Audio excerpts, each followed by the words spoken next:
somebody there. Yeah.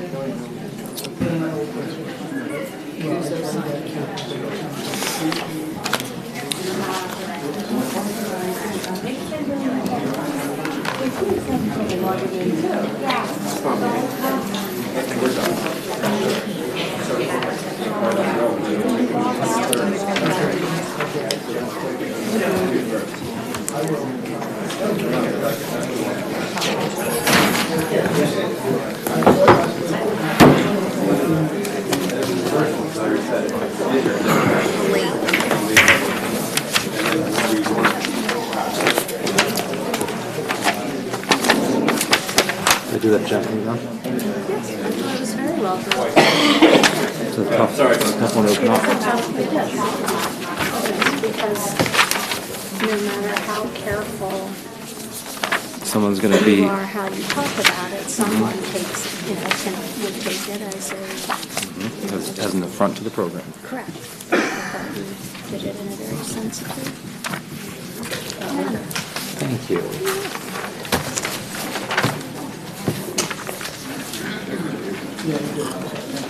I'm starting to look like a board member. No, it's see, an they're here. amazing transformation. All for you. All for the benefit of the community. You're my gateway. That's what's important. No, you're the gateway. Right?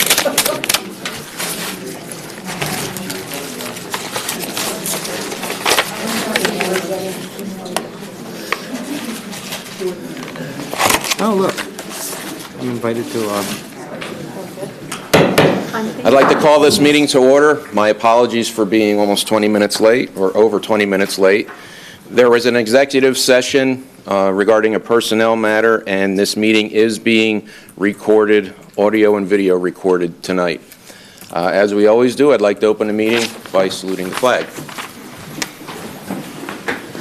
I pledge allegiance to the flag of the United States of America and to the republic for which it stands, one nation, under God, indivisible, with liberty and justice for all. It appears that everybody is here.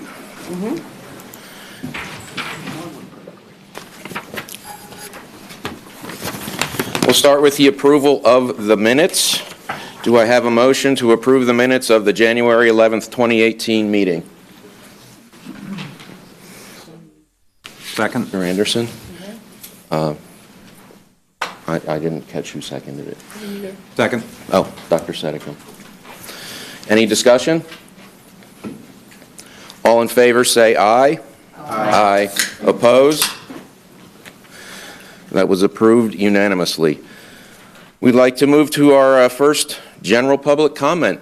I understand we have a few people signed up. Yes, we do. Robert Light. Please state your name and area of residence, Dr. Light. Thank you. My name is Robert Light, and I'm a resident of Richland Township. I'd like to discuss the future of both Milford and Quakertown Elementary Schools. Recommendation 1, the site should be maintained by the school district. It's a desirable location, central to present and future school populations. As an existing school building, it has cleared all of the planning and zoning issues which could delay construction of a new school building on another location. There's no question that you're going to be needing additional schools sometime in the future, perhaps not right. I live in Richland Township and did receive our newsletter. I counted 381 single homes that are somewhere very close to being approved. I think about 150 of them are on sites that are going to be that are under construction right now, or at least have been cleared for construction. So that's recommendation number 1. It just makes good sense to keep it. I'm a conservative, and conserving good property is important. Land like that's not going to be available anytime in the future. Assuming that you do keep it, there are 2 uses that would be appropriate. I was a school board member back in the 1990s, early in this century, and we had there had been a school which was the POF school, which had been the original POF had been constructed in the 1950s. It was no longer adequate. The location was not good, so that school was not necessary for a period of time after we constructed the Trumbarsville School. During a period of about 6 or 8 years, that school was used as a utility building and a warehouse. It worked out very well. You had an employee named Jim Rosh and another one named Charlie Quay, who were masters of getting the right kind of materials to the people at the right time. So that's one use that you could make of it. If there would be a person on duty every day, there would you'd lessen the chance that there might be any kind of vandalism. The second precedent that we have is that of Haycock. There was a time that Haycock was no longer necessary, and Haycock was no longer necessary as a school building for the school district. But for a period, I believe for about 10 years or so, that was leased to the intermediate unit. They had 2 special programs that they placed there. So there are certainly 2 possible uses for Milford, assuming that you are wise and you keep it. The other recommendation that I make is one that you probably has been sort of lost because of all of the interest and all of the other things that are going on. But I'm concerned about the fate of Quakertown Elementary.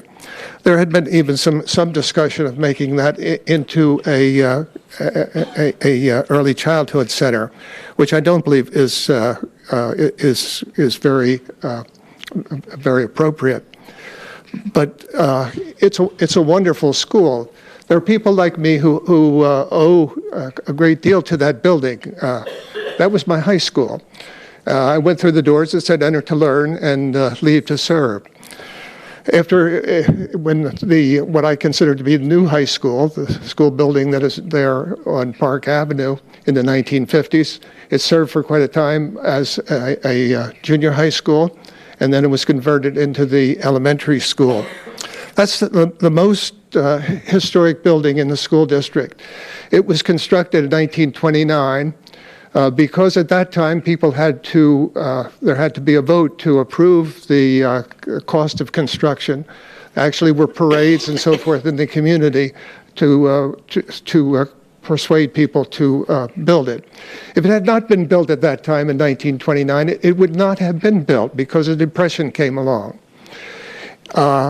I want to, so it is important to the community as a monument to our interest in education and to the preservation of good school buildings. I have a friend named Frank Licapoli, and he's done a lot to preserve things in the school district. He came across an article that was in a newspaper. He had only the article, so it doesn't have the source, but I assume it was the Quakertown Free Press, which was a newspaper that came out once a week. And this is a report.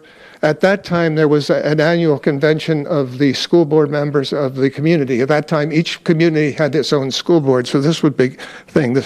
So they celebrated the 50th anniversary of the School Board Association in Quakertown, what was in the high school.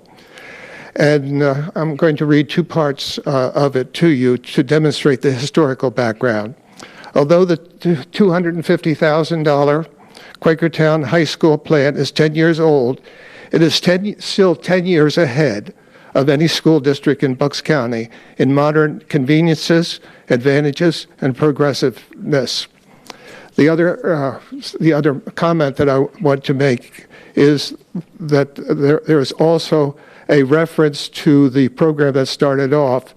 The session started off with a grand concert with the Quakertown High School Community Symphony Orchestra of 28 pieces led by Lowell Borst, a Quakertown native. Mr. Borst was a graduate of Quakertown High School. He went on to become a music teacher, the instrumental music teacher. And he and one of his students wrote the alma mater. He went on then to become a professor at Penn State University. So that there's in the 89 years or so of that building, there's a very great tradition, and you need to bring the upkeep of that school into focus very soon, I think. I'd be glad to try to answer. Yes, Ron. Yeah. You and I know each other very well, obviously. We're in the Ed Foundation together, so I see you often. Yes. I do not want to dismiss lightly anything you're saying here. And Milford especially is a school that's near and dear to a lot of people's hearts, yes, obviously. Yes, I have for what we've gone through. Three grandchildren. Quakertown as well. I'm sure Haycock as well. You made a comment during your speech, said we would be wise to maintain them. Yes. I do not mean to suggest you were implying we would be unwise if we chose to close them, but we have a lot of things to consider. Yes. And if we choose to demolish, I would hope you would acknowledge that we did what we thought was in the best interest of the school district. And the reason I bring this up, you just listed 3 schools, Milford, Haycock, and Quakertown Elementary. Yes. I've been reading your books that you're writing with your associate. You've written those books yourself. How many school buildings has this community had over the years, going all the way back to the first several schools? Several. I mean, my point is that there's been lots of schools, yes, over the years. Some of them still exist as, shells of buildings, one-room schoolhouses. Aside from Milford, Haycock, and Quakertown Elementary, I doubt anybody else here could even name them. And I'm not trying to minimize the feelings that everybody has today for these schools, but I believe that we need to make the right decision. Yes. And if that's to close the schools, I'll hope you can understand and everybody else in the community can understand. We're not doing it because we don't have feelings for the schools. I'm sure the people who lived back in those times had feelings for their schools when they were closed and shuttered and no longer needed. So I hope you understand that whatever decision we made with the needs of the community at hand, and we're not dismissive of your feelings to these schools. No, I appreciate that. I served on the school board for 27 years. I was involved in at least 500 school board meetings of this type over the years. So I have an investment, and that investment of my time and my interest in the students in the community is part of the reason. I believe that it is to the best advantage of the students. The students are the cause, are the final cause of whatever you do. And I believe it is in the best interest of the students to do 2 things. One is to maintain Milford, because it will be needed in the future. We did not, it was at least 20 years, the school board purchased the land for Trimbarsville School at least 20 years before it was built. So you need to make an investment in the future. Maintaining Milford is an investment in the future so that future school board members like you can put a good school in that will serve this community. We don't, Dr. Light, we don't have any plans at this time of doing anything but keeping that property. Great. Okay. So I just wanted to offer you some assurance that that I agree with you that it would be silly for us to get rid of that property, especially for the amount of money that we discussed this, that we would get for it. It makes more sense to keep that as an asset for us for the future. Well, I apologize if I'm bringing up something that is not appropriate, but there was discussion a year ago of selling that property. There was actually Was, you're discussion at right. that time Right. of bulldozing that property. There's still, that is still open, I will admit, as far as the property is concerned, due to the right of first refusal for the charter schools, Well, but not to, but to but if that were to occur, to keep the property itself, the land is, Yeah. we don't have any plans to do anything with that. will the governor sign anything like that? Governor Wolf will never sign it. Maybe somebody else will. But that doesn't, that's right, maybe somebody else will, and we can't take that risk of letting a charter school go there. Well, yes. So what the best thing to do is to maintain the property. Right, Maintain the property. I agree. Yes, if in the future a better school building, that building was also state-of-the-art. That was the first one to be climate controlled. It was built for expansion. It was considered to be a state-of-the-art building when it was built. Thanks, Ron. I appreciate your comments. Any other? I also pledge that I will never vote to get rid of Quakertown Elementary, just so. Yeah. Thank you, Dr. Light. Lisa Flummer.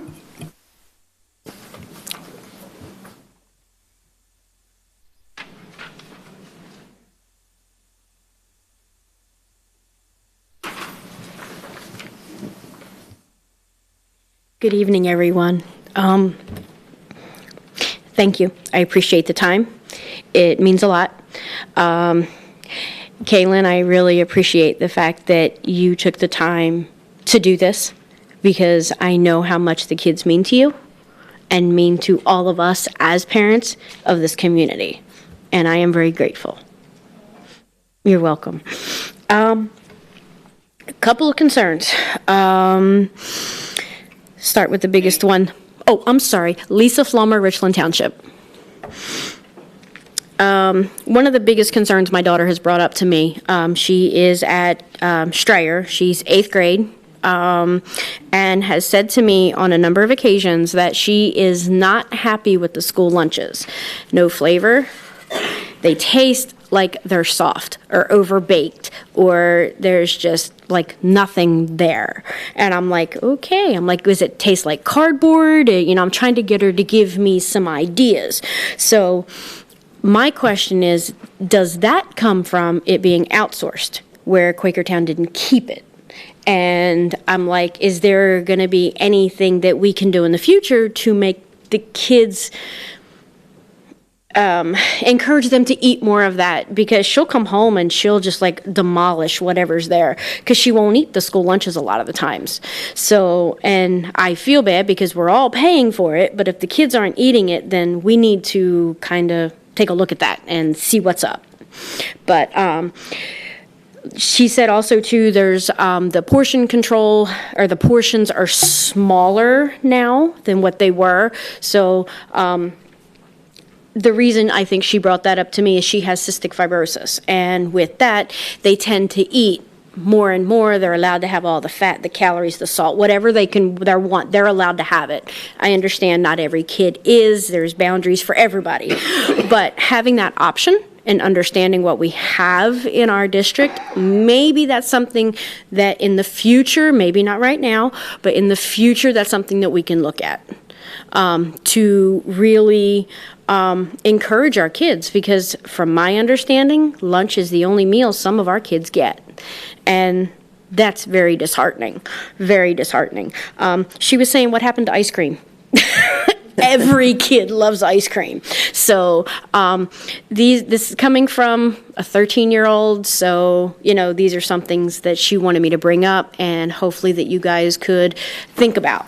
And this is even my son, who's at NIDIG, said to me, yeah, Mom, they suck. I don't even want to eat it. And I'm like, okay, I'll say something, but, you got to understand where they're coming from and what they have to do. They've got how many schools and how many kids? And they're like, no, really, Mom? I'm like, sorry, guys. But that was one. I actually wanted to ask about the math curriculum for elementary. My son is, well, he's a 10-year-old boy. Boys are lazy. I get that. Sorry, no offense, please. But I know that the curriculum's gotten a little more stringent on what they're trying to do with the kids. With what I am able to do for him and what my daughter is able to do for him, and she's in 8th grade, pushing 9th, she looks at me and she goes, well, why the hell is that so hard? All you got to do is this. Why are they making you do this, this, and this for the same thing? She was doing it on the whiteboard. I have a whiteboard in their room. And she's writing it on the board. She goes, what is this? This is like crazy. Why are they making this 10 times harder? She goes, I wouldn't even want to do this. And I'm like, all right, guys. So, yeah. But anyway, yeah, I was wondering if they were going to modify that in any way to kind of take some of that pressure off of the kids, because I know that Quakertown's not the only one. But that's more a state thing, that they're starting to become, the curriculums are becoming harder and harder. It's the standards are harder and harder. They are, as yeah. they go up for grades. The new standards went in place, drafted in 08, 09, and implemented here just 2-3 years ago. Their math is easier than they were in kindergarten, first and second, third grade. They go back to where they were. Okay. And then they accelerate. So by the time you're in 8th grade, on average, it's mostly Algebra 1 standards. Okay. Taught in 8th grade, so they are harder. The curriculum piece is what the board approves, and the textbooks that go along with it, and then the implementation in the classroom. Is that something that maybe that can be modified with understanding that I understand, I want my kids to have an education and go out in this world and be able to function as, strong-minded adults, but to also understand that they have families, they have responsibilities. Some kids have medical issues, things like that. Is there any way we can take some of that pressure off of them, cut it back some? And I know some of this, again, starts at state level or government level, but putting that extra pressure on our kids, their brains are smaller than ours, and you can only split so much and cram so much in their heads. So that was another, it's tough. When I look at my kid and my kid goes, Mom, I'm done. I've had enough. Well, I can't let you fail a class because you don't want to continue because you had your fill for the day. I can't do that. Now my husband and I, we have our routines with them. We do this, we do that. We try to make sure that they follow through with everything. But night after night after night after night, it's the same thing over and over.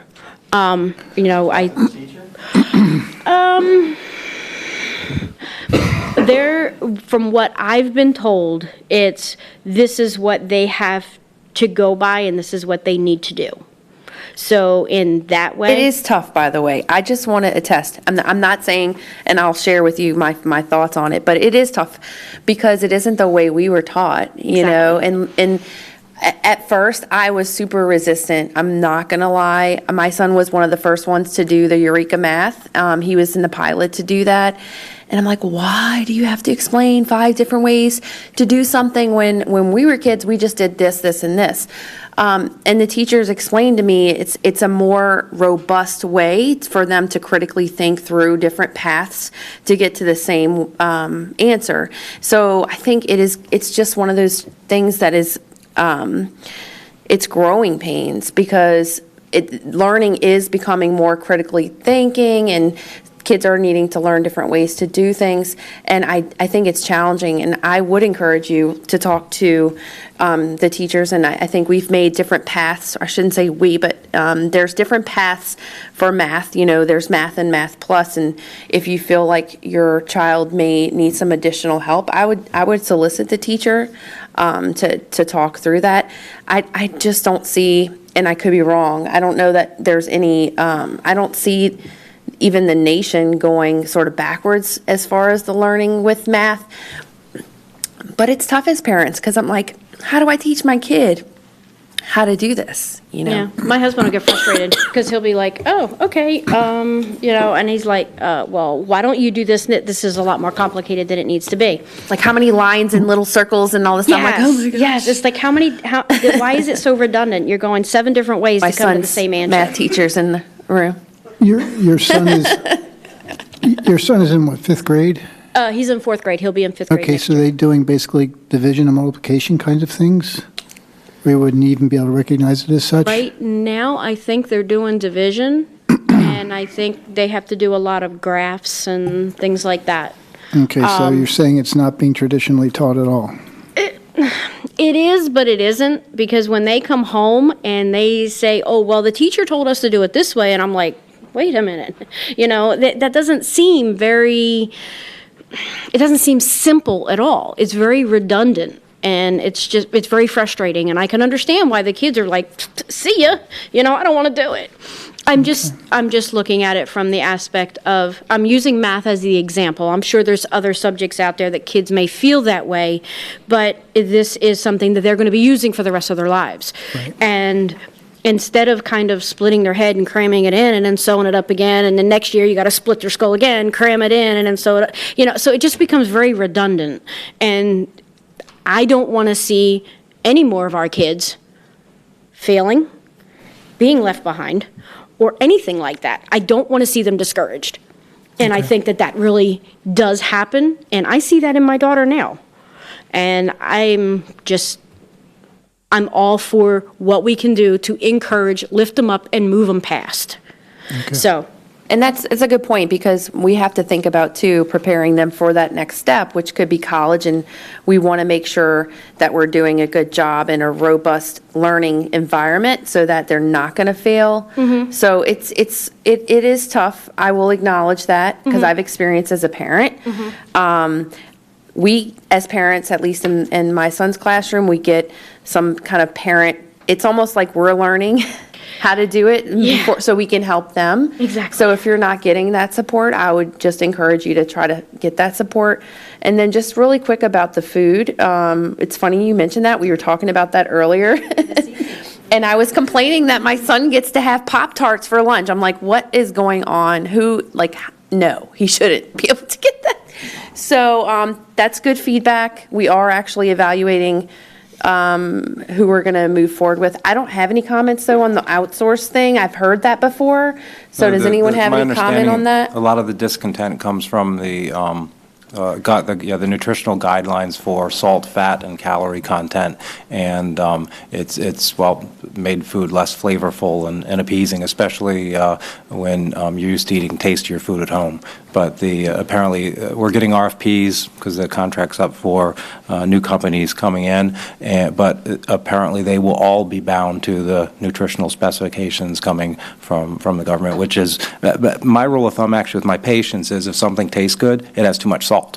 So so unfair. Yeah. So basically, especially if she's used to having more fat and sugar, carbohydrate-rich diet, she's going to find those meals lacking. But all of the companies that come in are going to be bound by a certain degree of flavorlessness due to the nutritional guidelines. So go for the Pop-Tarts. Yeah, bring You can send her to school with salt and butter.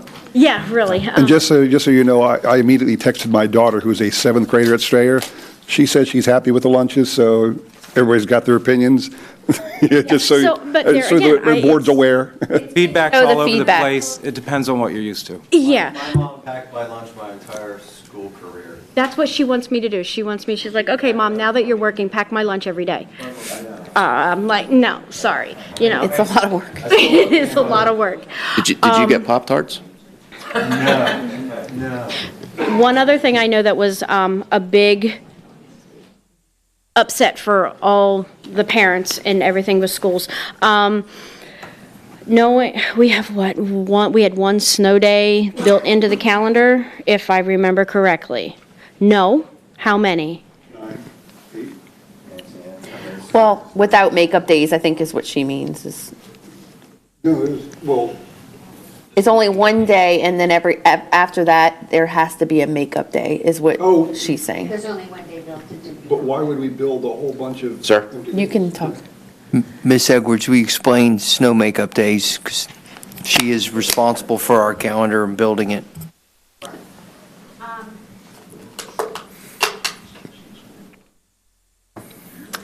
for a lot of different reasons, and there is a fact sheet that's posted on the website that has more information if you want to take a look at that. But for a lot of different reasons, we put the snow makeup days in the calendar. We use some of the blue days or days that would be holidays as snow makeup days if they're needed. We try to align our calendar with the other two sending districts to the tech school so that our students don't lose instructional time at the tech school when our calendars don't align. We also are mindful of the need to have final exams and graduation be a relatively fixed date. So when you add days to the end of the year, if you don't have a bad winter, it really doesn't matter. But if you have a bad winter, then you could have a situation where graduation is scheduled for June 7th and school isn't over until June 19th. And what does that do in terms of determining who's met the requirements for graduation and can walk, when final exams would be scheduled? So for a lot of those reasons, we've used the strategy of having the makeup days be during the year and only add to the end of the year if we exhaust all of the makeup days that are in the calendar. So makeup days are in there. They're just not at the end of the year. They're during the year instead. Thought. Build them in, okay? We don't use them, we get them back. Meaning, if we don't use those snow days, then we get out earlier. If we use them, okay, fine, then we're going longer. That's understood. That's kind of like common sense. I'm not understanding why that Martin Luther King Day, by the way, Dr. Harner, I thought was a bright idea. I like that idea because a lot of kids don't understand who Martin Luther King is and what he did. So I actually supported you with that. But there are a lot of holidays that get nipped. And I think that's unfair for those kids that have to go on these other holidays and they're never touched. But when it comes to our Easter break, spring break, that always gets hit. Always. Every year we get nipped. Either Thanksgiving or Christmas, we get nipped, depending on how it falls in the calendar. Things like that. So what I'm trying to, I guess, understand is when you are putting the calendar together, how much of that is being taken into account? Because we had off Wednesday, they went back to school Thursday and had off on Friday. Understanding that contractual teachers need a certain amount of time off during the school year for paperwork, getting all that stuff done, whatever. But why couldn't they use Wednesday instead of having off again on Friday? That didn't make any sense to me. Before anybody jumps into your comment, can I suggest the calendar is on the agenda tonight? Can I suggest we hold comments to address that until that portion of the meeting? Because we're all going to have a lot to say to that point. Okay, that's fine. I'll hold off. But yeah, those are the things that were meaning the most to my family and some of the others, you know, being around the other kids, things like that. Excuse me, I'm sorry, that they just seem to be most pronounced or aware of, and they wanted their voice to be heard. My daughter having German homework tonight wasn't going to make it, so I figured I'll do it for her. But thank you guys. I do appreciate your time. Thank you, Ms. Flommer. Eric Zabo.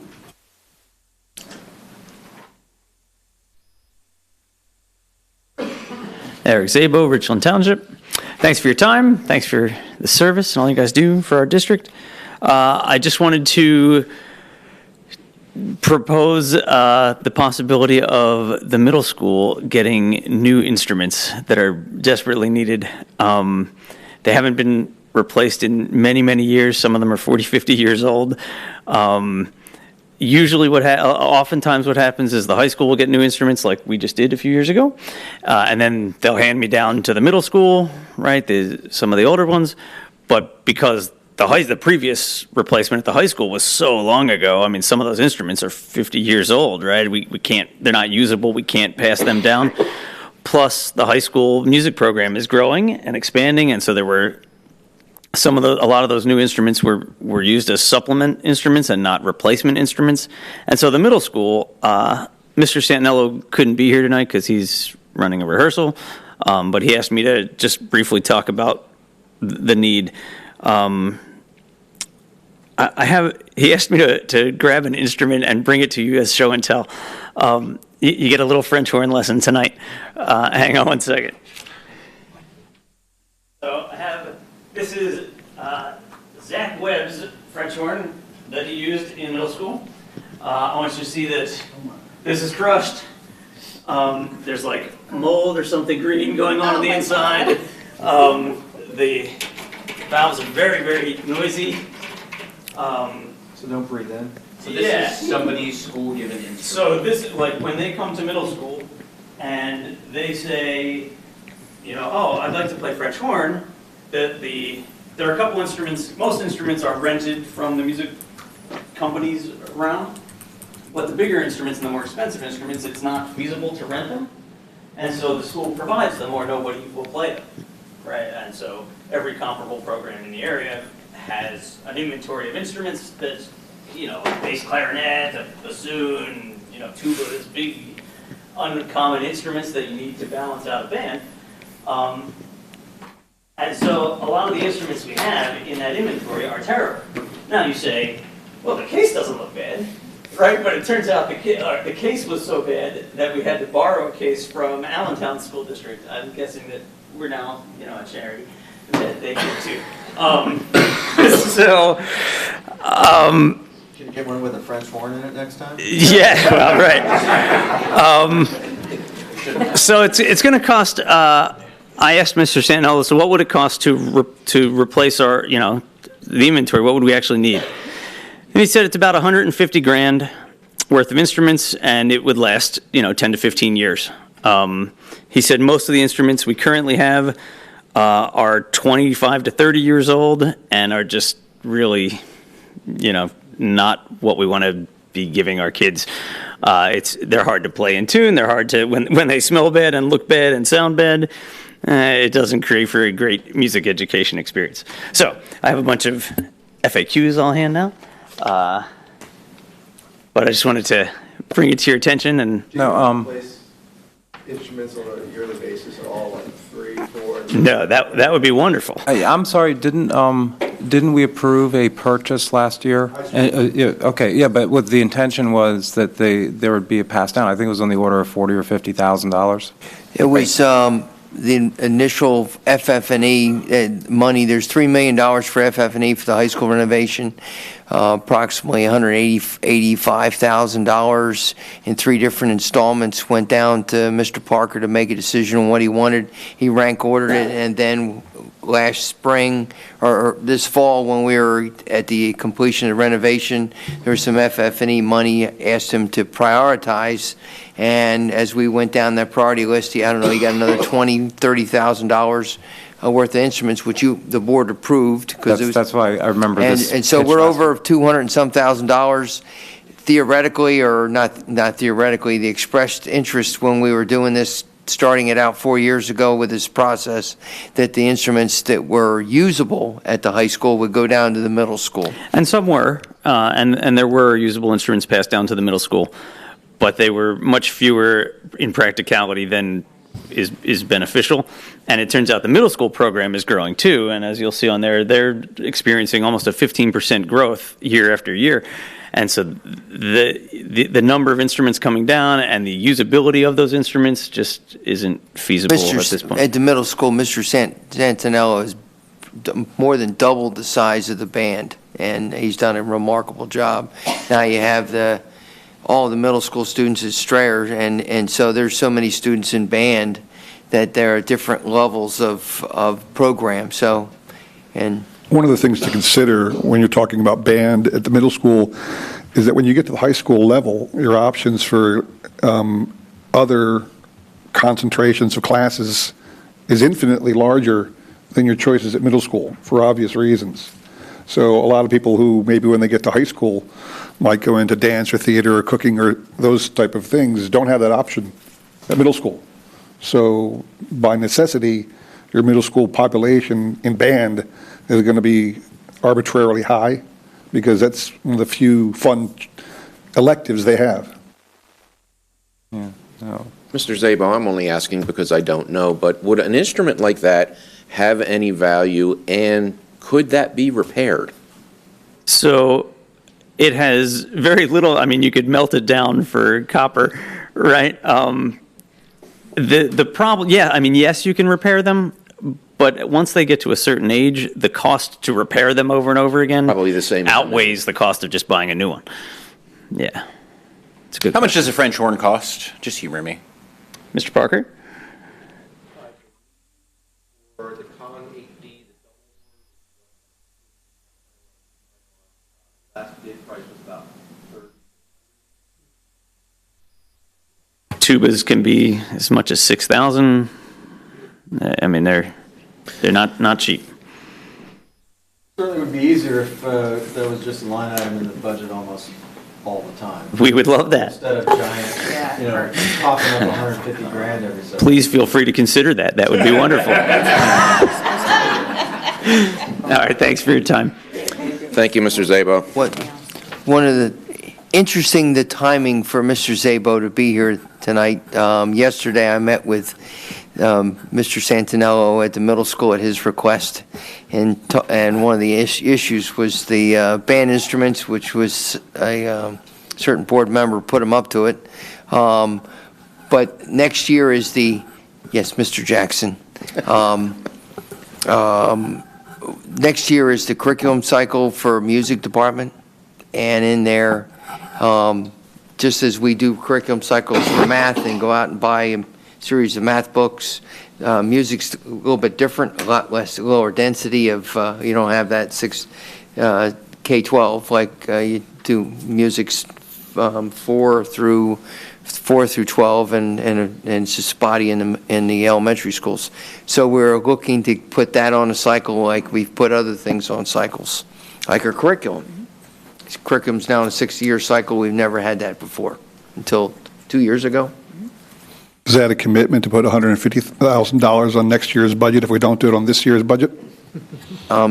Sir, what would you like to cut out? No, I don't know, sir.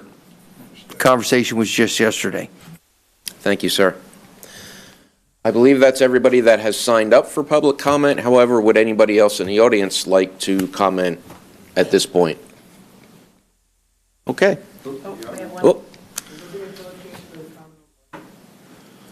Yes.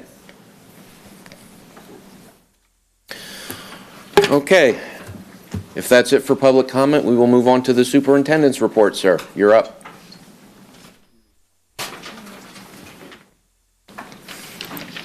Thank you all, our staff members who are here for their 25 years of service, and you probably didn't think we would be here at 8 o'clock. It would be about 7:10, and you told your husband or your spouse, significant other, you'd be home in about 5 minutes, but thank you for your patience.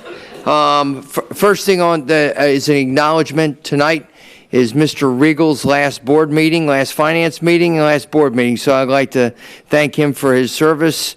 Mr. Regal is moving on to Haverford School District as a business manager. So congratulations, Bob. We wish you the best. So thank you.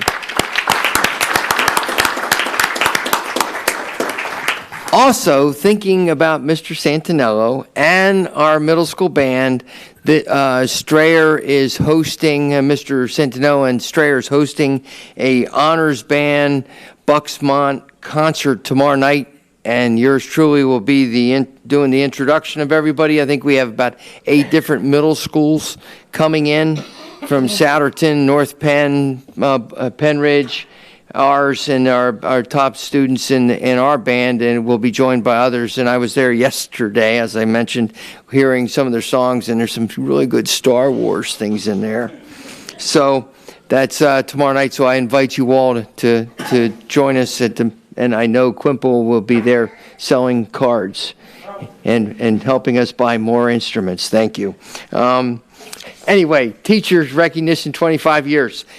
as I call your name, I'd like you to come on up, and if you have a spouse, a significant other, a daughter, grandparent, parent, come on up with you. So that'd be kind of neat to share this moment because we're very grateful for your service. First up from the high school, Becky, Family Consumer Science. Becky has done, obviously this is her 25-year mark. That's why we're here, but she's been involved in everything and everywhere, and with from class advisors to club advisors and all that kind of stuff, besides teaching family consumer science, and she has one of the brand new classrooms back in the corner right next to culinary arts. So we're very grateful. Thank you.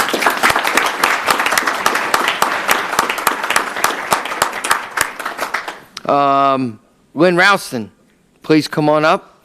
Lynn, tonight will be, the board has a motion on the table to approve her to become our new business manager. With Bob moving on, over the last 2 years, we've reorganized ourselves and reducing the cost and reducing the overhead in the district office by hundreds of thousands of dollars over the last 4 years. And in that, Lynn is stepping up, and we're thrilled about that, but it's 25 years. And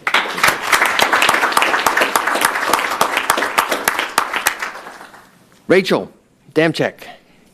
Rachel is our librarian at Richland and Nidec, and probably one of the best jobs in the district, being a librarian, because you're around books all day, and you know I crave books. So thank you very much for your service. 25 years. A former Milford aide who is now at, I believe you're Strayer right now, Cynthia Hardcastle. You're at 6th grade center, excuse me, I apologize.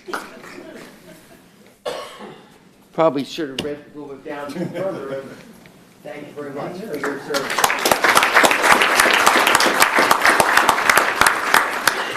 Lynn Jones, another aide at Nidec. You've spent all 25 years there. Yes. Do you? And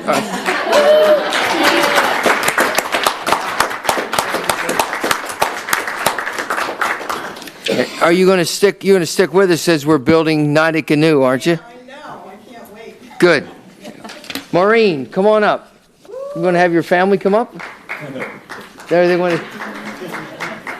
We'll get a special family photo here for you, so you put it out on Facebook or whatever. Maureen Coonan. And here you go. I see Maureen a lot as her office is right down there. Our guidance office is right down the hallway from the principal. So when I go into Strayer, I do my best to walk by before I head out into the hallways to go see folks and to see what's going on. And Maureen has given me a lot of her knowledge and wisdom about things that has helped shape my personal findings on this district, and as we're moving forward to making sure we meet our students' needs, not only academically, which is what we're all about, but also socially, emotionally, and I've seen her in there with kids, and they respond to her. So I've seen you in action. Thank you very much. Thank you very much. You're going up there with her. Go up there behind her. This is really neat. It was really easy to get you guys to come up. Often it's difficult. Okay, Susan Goodwin is a teacher at the high school. She's not here. She teaches ninth graders. Miss Klee, please. This is Joanne Klee, 3rd grade teacher at Nidec Elementary School. See her often, see her out in the community. She is a former parent of Quakertonians, one who just graduated from Lehigh High, and one is at Shippensburg. Miss Megan, she's a sophomore there now, playing softball. She was one of our all districts or something like that, and she's made the team right away as a freshman. So we're a proud parent, great teacher. Our husband is senior vice president at QMB, and he is the person where we put our money in, our revenue. So it's a family affair for Joanne and us. Hey, you need to know these details. Important. Thank you, Joanne. Math coach at Nidec. Come on, Pat O'Neill. Nidec love, all right. It's Nidec night. We're doing it just for you, Miss Mitchell. Just for you. 25 years, and where's Miss Plummer? Where'd she go? Hey. I didn't want to interrupt you. You were on a roll. That's okay, thank you. I should have just said, wait a second, meeting after the meeting. Here she is. She took notes, so I was watching the Nidec people all listening with ears. Thank you for your service. And she's also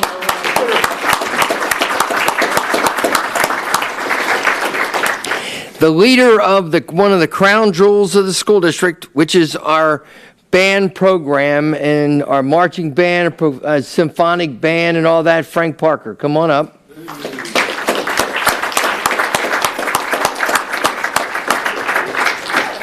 There is, I think, Frank works 12 months out of the year, at least, maybe more than 12 months out of the year. I see him. He does the holiday programs with his marching band. He does this in the summertime. I come down and I watch him at Strayer, getting in 95 to 110 degree temperatures, getting the marching band ready to go for its season. If you're lucky, it's only it's just phenomenal what he does. How many, between Jonathan Lechner and Frank, how many students find and own the love of music and go on to the next level with their music program? I know I have a couple parents in here whose children have done that. So, Frank, you've built our program up, continuing it. You got another 25 years. You got a new high school, and you have all those new band instruments.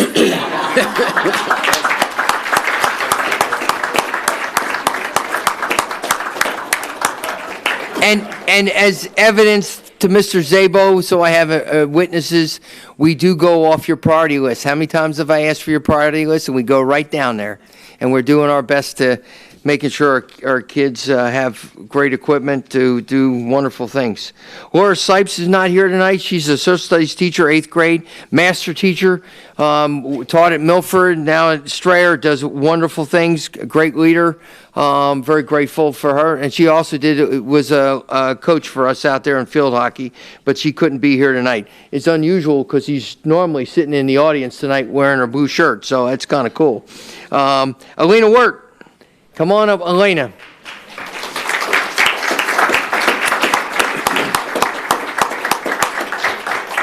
Miss Wirt and I got to know each other real well because she helped me put world languages in a very big way into this district. 4 years ago, we only added world languages in the high school. Now we have Spanish beginning in elementary school.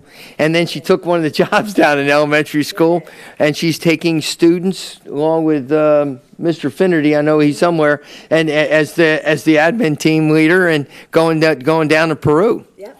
And Peru, Ecuador, and the Galapagos Islands. So our program is blossoming with world languages, and I'm grateful for your service and your help.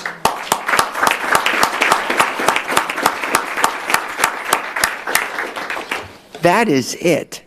Let's get some pictures, Gary, please. Let's get some pictures so we can do that well. I'm going to get one so I can tweet it out. You're going to Twitter? No way.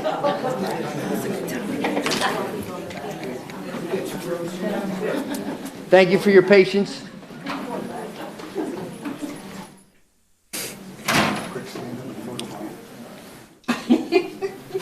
Quick on your tippy toes. Wow, guys, come on.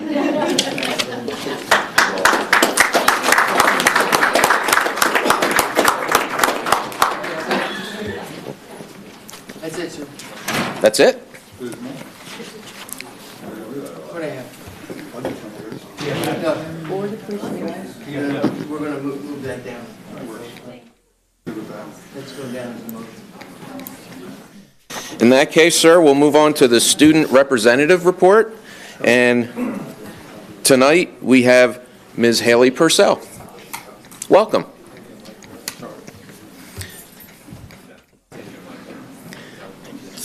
Give her Bob's mic. He won't need it anymore after tonight.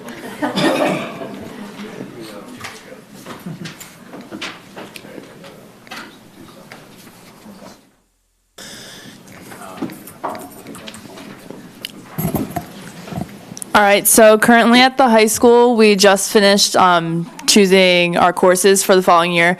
So until the end of the school year, all of the high school students, aside from the 12th graders, obviously, will be meeting with our guidance counselors to verify our classes. So we'll be doing that on Power School. And on Monday, we are also taking the PACT at the high school. And throughout the high school, we're also planning mini-thon already. So yesterday and today, we already talked at Pride, and we're planning the events that we're going to do so we can get a big turnout. In the previous years, we haven't. And we're trying to get events so it'll be really fun for everyone to come. And there's also an office trivia night coming up this month where the money, all the proceeds will be going to the YMCA camp for kids. And there's also the winter formal next weekend. And then on February 10th, there's TSA at Strayer Middle School. And there's also the ACTs, which many of the upperclassmen are taking. Thank you. Now, you mentioned Minithon, which I know you guys do a great job with every year. Do you have any activities planned specifically for your superintendent? I'm thinking maybe a dunking booth. Well, the theme is Hawaiian, so we're going to see what we can do. I'll bring it up to them. Maybe a Hawaiian shirt contest? Yep. There's limbo, so. Oh, I like that. Yeah. Yeah. Thank you very much, Ms. Purcell. Yep. Okay, we're going to move on to the standing committee reports. First up is the Bucks County Intermediate Unit with Mr. Jackson. The IU met by phone last Tuesday because somebody said it was going to snow that evening, and it didn't start until way late in the evening. So the summary of the motions passed is included in your executive content, and the awesome news, which highlights a lot of the different programs the IU puts on above and beyond the special education items they do, is also included there. They are holding a some STEM classes coming up in March. I'm not sure to what degree Dr. Hoffman is getting all that information, but I know she gets all the information about what the IU is hosting that's also above and beyond special education. So that's what the IU has been up to. Thank you, Mr. Jackson. Don't go away because you're up next with the legislative report. Just wanted you to get ready to announce it so we knew we're moving on. Legislative report. The summary of the legislative report comes from the IU. Usually there's an individual at the IU, Rebecca Malamis, does a lot of coordinating with the people in Harrisburg. She stays on top of everything in there. Her report is there. A couple of things I want to highlight. There is, for those who care about such things, the legislature will take up probably tax reform again this year. The talk is always that they have the votes to eliminate property tax. I'm not about to say yay or nay that they will. That's certainly the way it's going to go. It's going to be pushed, replaced by some form of income tax or sales tax or combination of both. Who knows what they'll come up with, but there's belief that some form of property tax, at least for residential properties, will pass this year, but certainly don't quote me on that. The other big issue, the Supreme Court is hearing a case. Well, the Pennsylvania Supreme Court heard the case, for those who care about such things, about the legislative districts in the area, and forced the legislature to reevaluate the way the maps were drawn. That's been appealed to the Supreme Court of the country, so we'll have to wait and see what happens for that. And then lastly, a lot of people who follow such things may have heard of what's known as SB 2, Senate Bill number 2. That affects us greatly.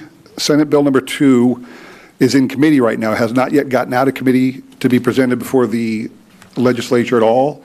But what this bill does is enable students who are in the lowest performing school districts. That means those school districts that test less than in the 15th percentile on the standard PSSA tests or whatever the tests that the PDE tracks, if they're in the lowest 15% of those school districts, they have the ability to establish what's known as an educational savings account and to use that money to attend any private school they will. Any private school they will. The money that is put into that account for them is taken directly out of the money that the state sends to the housing district. So luckily, we don't have that issue here. Quakertown is not near the bottom 15%. The one concern, though, that a lot of people have is the portability of that account. For example, assuming somebody in the Allentown School District or Philadelphia, or let's choose some other school district at random, some other school district that's in the bottom 15%, if they establish an educational savings account in that district and subsequently move to Quakertown or to any of the other school districts, there is a possibility, I'm going to let our solicitor speak to this, but there's a possibility that the educational savings account and the ramifications thereof become portable as well. And whereas we are not a 15th percentile school district, because they have an established educational account, they may be able to suck our funds from us because the account was established prior to them coming here. I had asked Mr. Garten to look into this. I'm going to ask him to comment on that particular aspect of the legislation. The first thing of interest or lack thereof, depending upon your position, is that there are 21 out of 50 sponsors in the state Senate have sponsored this bill. Now, it may change as it goes through the process, but that's a significant number of sponsors, which suggests to me that it may get some impetus to get some version of this approved. The other thing that is interesting is that, and I'm not speaking pro or con on this notion, but it's always been the interest of some legislators to find a way to get public dollars to parochial and religious schools. And it's always been difficult because of the separation of church and state. But this bill permits folks to use these savings accounts in parochial schools, religious schools, besides just your traditional cyber schools or things like that. So this may be the effort to try to fund some parochial schools that do provide a better education in some of these districts that are at the bottom end of the scale. Now, it may just drive more kids out of those schools so that they get even worse and worse, but that's one of the issues in here. The other thing, there are some issues in this bill that need to be changed because it's a first step and there are issues that I think are troublesome. Like, for instance, if you establish the account, let's say you go to the Coatesville School District in September, and you establish the account, and then you move to Quakertown or Penn Ridge or Central Bucks, there's no mechanism for those funds to be returned.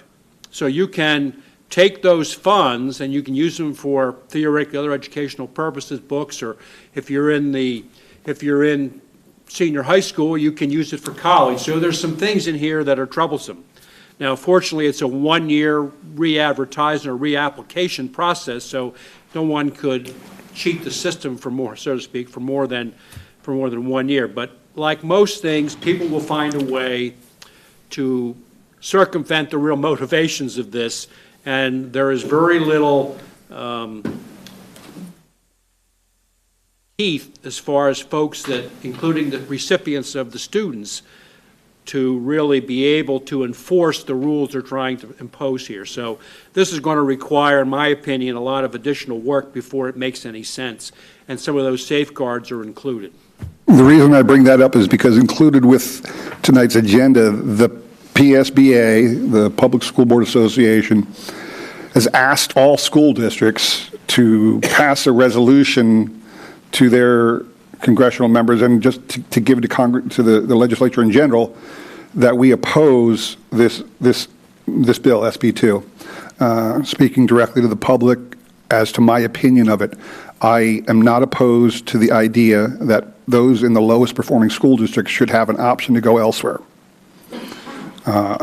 That's my opinion. But I do oppose this bill as written only because it's my opinion that the legality exists, or those people, someone will find a way such that the portability of it, as I mentioned earlier, may apply to those school districts who are not in that poor performance level. And we would suffer if somebody came into Quakertown and suddenly siphoned off our funds. So what I'm, as part of my report, and at this time, I suppose, the resolution is on the agenda. The question is, does anybody want to make a motion that we support the resolution, or does anybody want to let it pass? I'll make a motion for that. State your motion. Well, the motion would be to stand against United, and United Front against this Bill SB2. Am I correct in what you're asking us? Correct. I mean, do I need to read the entire length of the resolution as written? Would be appropriate. I mean, I don't know how long it is. How long is the resolution? I didn't see Can't you it. bring it up on the board? Can't you bring it up, the attachment? Just do it that way? Is that okay? Sure, as long, I mean, I just want board members to understand what they might be voting on, and there's no reason to read, 2 or 3 pages of resolution if it's up there on the board. The majority of it is fluff in regards to being supportive of public education, which we all do. It's essentially, in the end, it says that we do not support the resolution, the SB2. That's not the resolution up there now. That's the memorandum in support. I don't see a resolution. If you don't have a resolution, I would suggest you table this consideration until the next meeting. That'll be time enough because it just started in the committee. Okay, so do we have a motion or a motion to table this? I would retract my motion. It's actually in there. I have it on my board docs. If I have it in the board docs. It's memo. Yeah, it's pretty far down. It's in the back. I'm on page, if you look at the board docs report, I'm trying to find out what page I'm on. Page numbers aren't listed here. It might be at the top of your screen. No, it's in the middle. It's right before that legislative report with the gold text. It's the page right before that on your board docs. Resolution opposing ESA voucher program SB2 by the Board of Directors of the blank school district. It's a full page if I'll read it. Whereas Pennsylvania school districts provide countless academic and extracurricular opportunities for learning and growth of all students, preparing them for higher education careers, and districts have continued to make steady gains in academic achievement, with Pennsylvania students consistently ranked in or near the top 10% nationally on the National Assessment of Educational Progress. Exams for reading and math, and Pennsylvania has been named a national leader in providing science, technology, engineering, and math STEM educational programs. And whereas Pennsylvania also maintains a greater high school graduation rate and larger percentage of students moving on into higher education than the national average. And whereas more than 80% of students enrolled in career and technical centers for programs are achieving at the competent or advanced level on industry-based skills assessments, enabling them to earn credentials leading to meaningful employment or college credit equivalencies at cooperating institutions. And whereas public schools ensure that each student with a disability receives a free, appropriate public education in compliance with federal and state law and regulations, when students and their families having the benefit of a system of procedural safeguards, and whereas educational savings account voucher programs such as those under SB2 undermine Pennsylvania's responsibility to ensure every student in every community has equal access to public education, and schools targeted under SB2 are already in under-resourced districts, and state money for ESAs would be deducted on a per student basis from a school district's basic education subsidy. And not only would school district state aid be sent to unaccountable private schools, but such money could also be diverted to higher education, tutorial services, and other qualified educational expenses, not even ensuring students receive full-time educational instruction. And whereas the voucher program in SB2 benefits families regardless of income or need, including students already enrolled in private schools or never having attended a targeted public school and voucher systems in other states have been shown to be vulnerable to financial fraud and abuse. And whereas unlikely private schools, public school districts accept, educate, and protect the rights of all children who come to their doors, as opposed to those institutions that can reject applications based on any number of factors and are not required to uphold the rights of students with disabilities.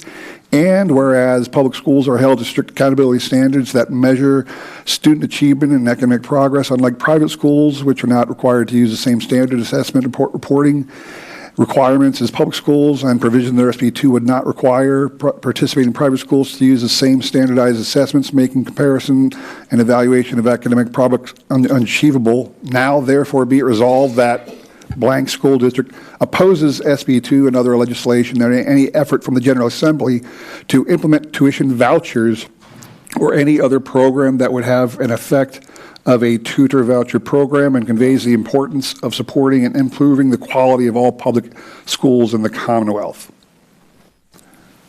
I'm sorry, Mr. May I make a Jackson, comment? I didn't catch that. Could you read that? Again, it really is just an attaboy to public schools and a no thank you to SB2.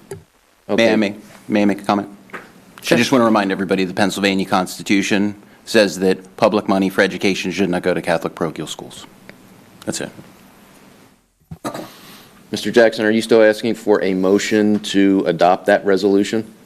Yeah, as the PSBA liaison, it's my job essentially to just put this out and see if there's any desire for this board to adopt that resolution. Okay.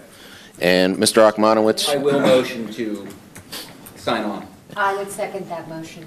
Okay. Any discussion? Yep. So I don't feel like doing the bidding of PSBA's political body. It's just protecting their own. It's talking about accountability. There's no accountability for those children that are in the poor performing school districts either. So in my mind, all they're trying to do is make sure that the monopoly that is the state education system is maintained. And there's no fighting the monopoly. So any little chink in the armor, which would be this bill, I don't care if it's written properly or if it gets out of committee, it's more of a philosophical point where the monopoly is trying to maintain its superiority position so that nobody can challenge it. Mr. Kern? Yes? Do you consider the fire department a monopoly? Volunteer fire department? No, well, fire departments are not all volunteer. I'm just curious. Do you consider the police department a monopoly? What does that have to do with it? They're not taking my tax money. Why would that be a monopoly? The school district is a monopoly. There's no competition. They get the money. For the police department? What's that? You don't pay taxes for a police department? I don't know. You do. I certainly don't pay the real estate taxes that go to the police. And where I live, actually, we Who do you think only funds the get State police? Department. What's it have to do with education? My problem is your terminology referring Yeah, I to think our common that's the good, issue. common public benefits is a monopoly. Well, who can, tell me that you can challenge the, where your money goes for education. You can't. You take my money and it goes here, and whether you perform or not. My point is their wording about there's no accountability is bunk. There's no accountability in any school district. So, they're just not willing to part with their money. That's all. I agree. I have a lot of opinions, but I'm not really sure. I do too. Maybe we should just vote? Okay. Can we vote? Just one thing. Mr. Kern, I appreciate everything you said, and the reason I made a statement about the fact that the resolution to me is a lot of fluff is because it really does say we love public education, we don't like this bill. My biggest problem, like I said earlier, is the way the bill is crafted. The language of the bill does not preclude the possibility that this district suffers from some student outside of the district moving into this district and then by taking our tax dollars for a purpose that the bill never intended. And until they clean that portion up, I can't support it. So why would we vote on condemning something that's not even out of committee? Point made. Okay. I guess it's time to vote then. All in favor, say aye. Aye. Opposed? Opposed. Opposed?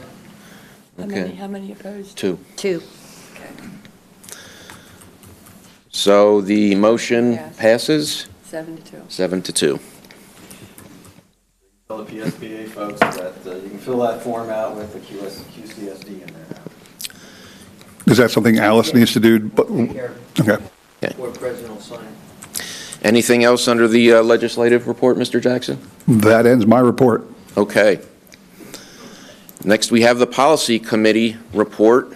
Mrs. Weed? Mine's not nearly as interesting. We had a short telephone conversation about updating a couple policies, and we're required to update these by law, basically. The first policy is 150 Title I, Comparability of Services, and this new policy is a required policy for schools receiving Title I funds. There are specific guidelines for the use of Title I funds that this policy addresses. The second policy, which was updated, is 918 Title I, Parent and Family Engagement Policy. This policy has been updated to be compliant with the federal program requirements in order to collect our federal funding for Title I, II, III, and IV. And I'm an attorney, but don't ask me what these titles all are. I haven't looked all them up. But and this policy requires an annual review, and it hasn't been updated since 2006, and we were required to do this. And that's it for my report. Thank you, Mrs. Weed. We move on to the Finance Committee meeting report with Dr. Sedicum. Tonight we heard the preliminary budget presentation from the administration and our financial advisors, the PFM group. They presented recommendations for an initial $10 million bond issue to finance the Nidec Elementary School renovations. We recommend, as a committee, that the board adopt this motion to begin the process of the bond issue. We also approved the recommendation to receive RFPs for food services and safe schools training. The preliminary budget demonstrates a $3 million deficit despite significant budget cuts over the past year. The primary drivers have been identified to come largely through increases in both PSERS and special education programming, which have offset the savings from the redistricting that we've done. The committee has asked the administration to begin the process of identifying cost-cutting options in the preparation for the final budget. That's it. Anything to add? No. Mr. President? Yes, sir. I would respectfully request, because Ms. Doyle and Ms. Hughes' heavy travel, that we, if there's any questions on the motion or to bring forward tonight for PFM, if we can put that motion on the table now. Now? Okay, very good. Okay, we have a motion to approve the issuance of General Obligation Bond Series A of 2018 as presented. Mr. Kern? Second. Second, Mr. Jackson. Discussion? Okay. I have one question. If in that bond issue, while we're building the school, I know that with the high school, some of the additional funds were earmarked for other things. Is it something that we are allowed to consider, that maybe those musical instruments can be financed out of some of that, since we don't have the cash? Probably cannot finance musical instruments out of your construction bond. You can finance other major capital projects, but not musical instruments. Okay, because we don't have the cash for. Do they know how much French horns cost? I gather they have a non-useful life of a lot of years, but you can't fund musical instruments out of a bond issue. Okay. Thank you. Short-term loan you could, but not a bond issue. But not a bond issue. Well, last month, we just spoke of several major expenditures from the ops budget, such as the roof. Well, that's why I asked, but. I know, but I'm asking, could they be lumped in? A roof could be included, yes. Is it something to consider? You mean like instead of having Did we hear it that was going to be a couple $100,000 to replace it or something last? I can't remember the numbers. 600,000? 600,000? Yeah. I guess it's because that comes under capital project. Correct.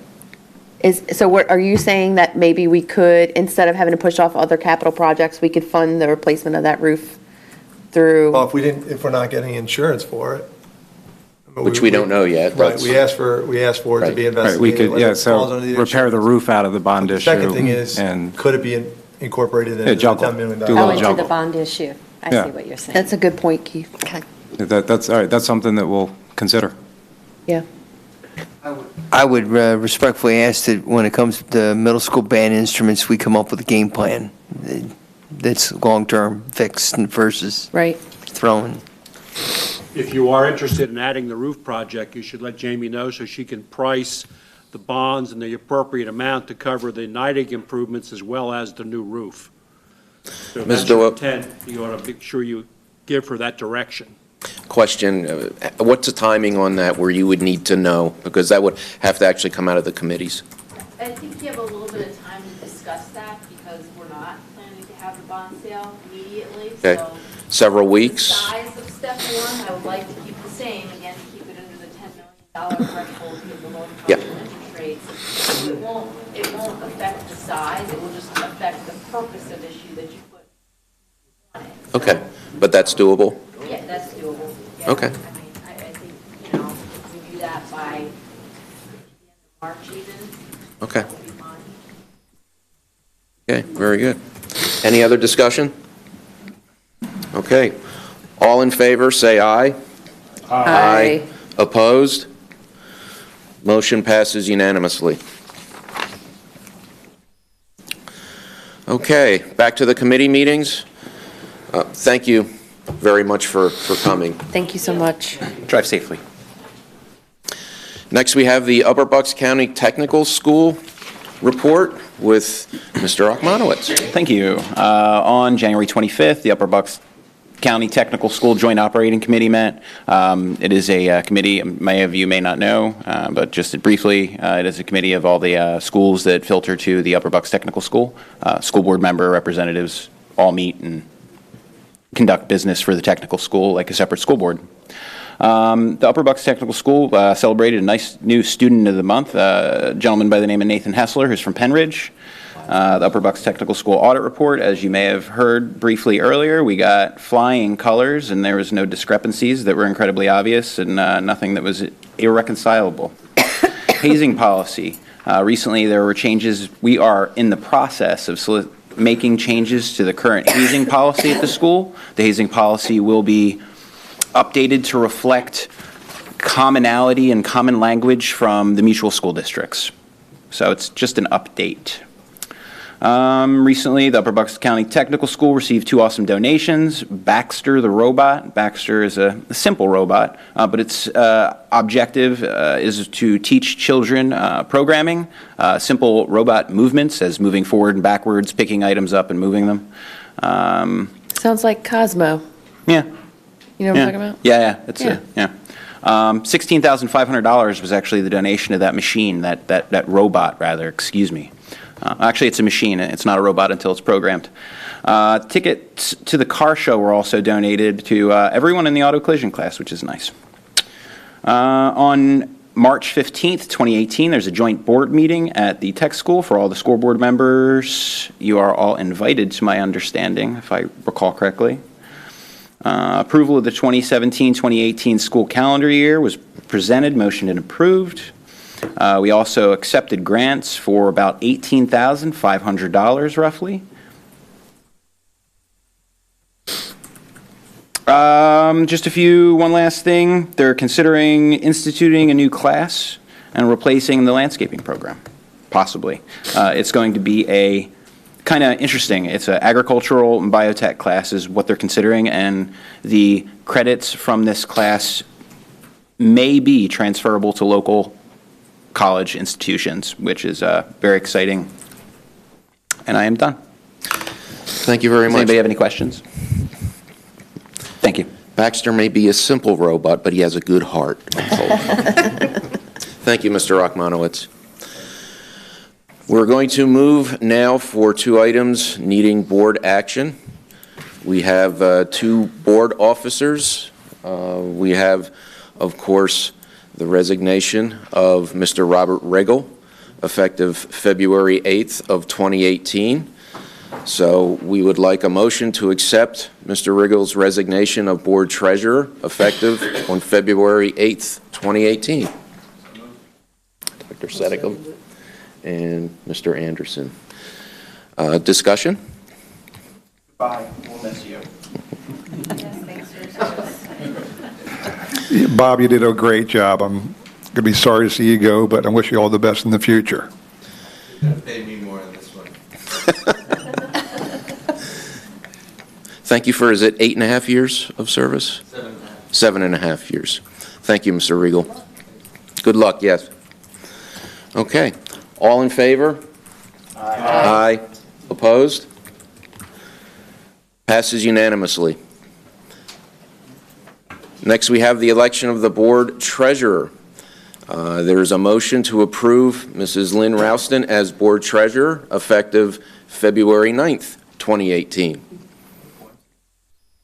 Yeah, coincidence, yes. I would motion to accept Lynn's position. Okay, Mr. Ochmanowitz? Okay. Would be Ms. Mitchell? Okay, discussion? Apparently, she's been here 25 years, so we can trust her. 26, see? You mean we were a year late? Yes. Oh!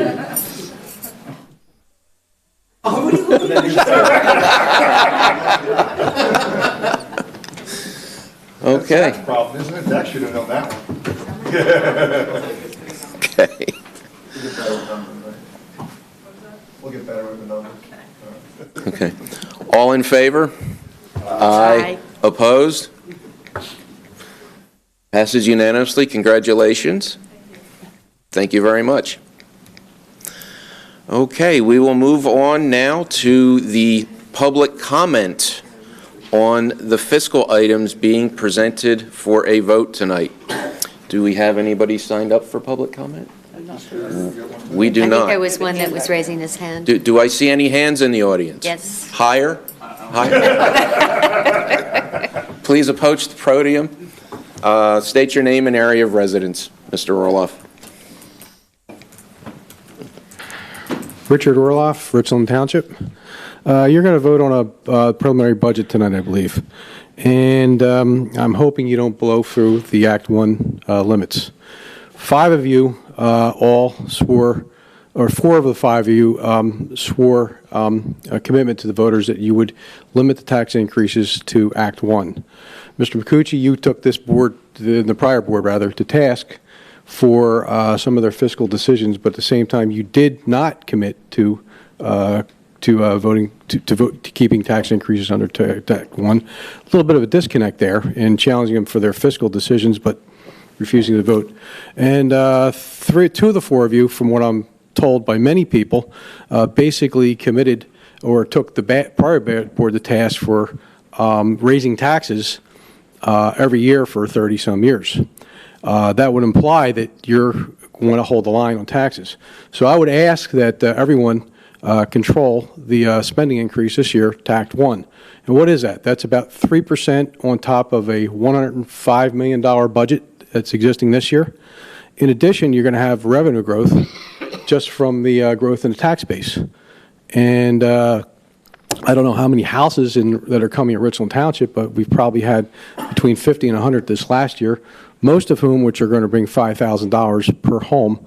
The Kmart Shopping Center is been revitalized. That's going to add to the tax base, including local services taxes. You guys don't get that. Well, certainly real estate tax. Then you take a look at development, which I'm not too familiar with, but it's going on in Milford Township, and some sparse development in other places. You're also seeing some increase in wage growth. Hence, you're looking at $1 or $2 million minimum in the growth of the tax base coming into the budget. So where's your budget? $105 million over about 5,300 to 5,400 students. I don't see how you cannot figure out a way to live within that amount. That's about 20 grand per child in the school district. So if you want to see sort of a counter revolution to the last election, raise taxes 6 or 7% this year. Do it again next year. Trust me, there'll be a revolution the other way. Thank you. Thank you, Mr. Orloff. Any other comment? Okay. Moving forward with the fiscal agenda, we have the Business Services Department is requesting approval of the Bowsher and James bills list for the month of December in the amount of $2,753.54. Is there a motion to approve the December 2017 Bowsher and James bills list? So moved. Mr. Anderson and Mr. Kern seconds it. Discussion? What is it exactly? Thank you. I was going to ask. I looked at the thing, it doesn't give It me doesn't much say what they information. did, it's like just an invoice with Bunch of numbers on it. Mr. Regal? The Boucher and James bills have been separated because, mainly because Ron Jackson doesn't want to vote on that, because they're, because of the conflict. So, we separated those and had them as a separate bill list for approval as opposed to. That was the question. The question is, what are they billing us for, respectively? $2,700. Engineering services. Yeah. For what? They are. Athletic fields, construction, management, and observation for the service period of 10/16/217 to 11/12/217. And so they bill us monthly, routinely? Yes. Thank you. Any other comments, questions? All those in favor say aye. Aye. Aye. Opposed? Abstention. One abstention, Mr. Jackson. It passes almost unanimously. Okay. Moving on to the fiscal consent agenda. The first item is a roll call vote for an opt-out resolution. And what that means is, under Pennsylvania law, today is the deadline that if this board wants to make a resolution to stay at Act 1 index and not go above it, we must make such a resolution by today. Previous boards have done this. Obviously, this is a new board, so we want to give those the opportunity to comment on it and have a vote to see if this board is also willing to stick to the Act 1 index when it comes to the budget. So, Madam Secretary? It's just, I think Dr. Harner wants you to have say a something. motion and a second, then discussion is, I saved the finance, so we could all do it one spot Okay, here very good, instead sir, up Sarah. front. Yeah, someone needs to make the motion. I'll make the motion. That would be Mr. Anderson. Do we have a second? Make it clear what a positive vote is and what a negative vote is. Because this is an opt-out. It is an opt-out. If you vote yes, you are voting to not exceed the Act 1 index of 2.8% when it comes to our budget for fiscal year 2018. If you vote no, you are basically saying that we are not bound to stick to the Act 1 index. Let me provide a little information, though. We still don't have a second at all. No. I'll second it. So effectively, if you approve this resolution, you cannot apply for two exceptions. Right. One is the Peasers exception, the other is your special ed exception. And if you opt out tonight, you cannot opt in later. Right.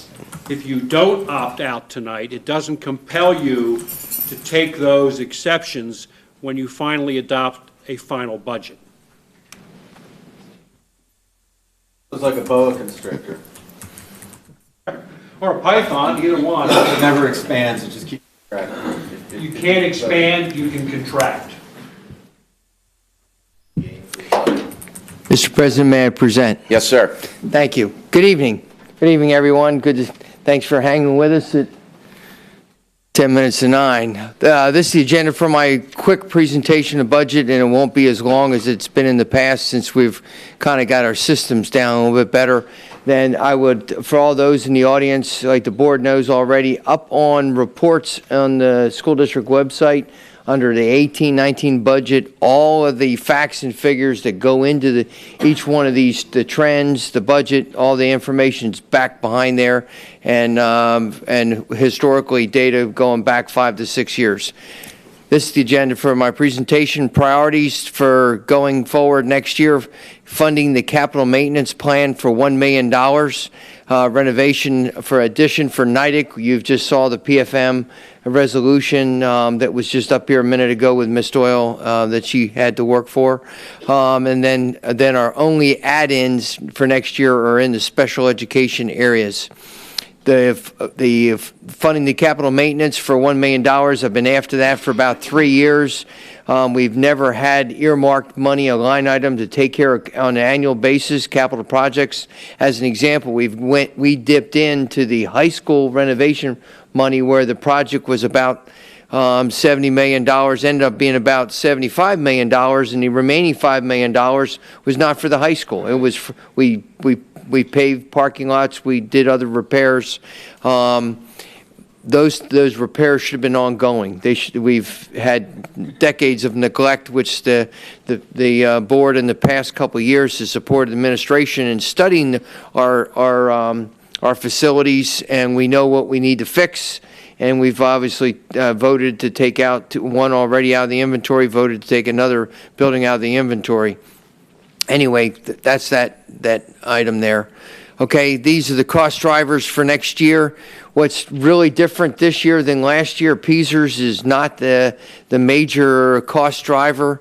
The number came in about half of what we were expecting it to be, because we were expecting an unknown, which was a double in the cost. But what it is our health care costs right now projected to be an increase of $828,000. Special education, these are the increased costs,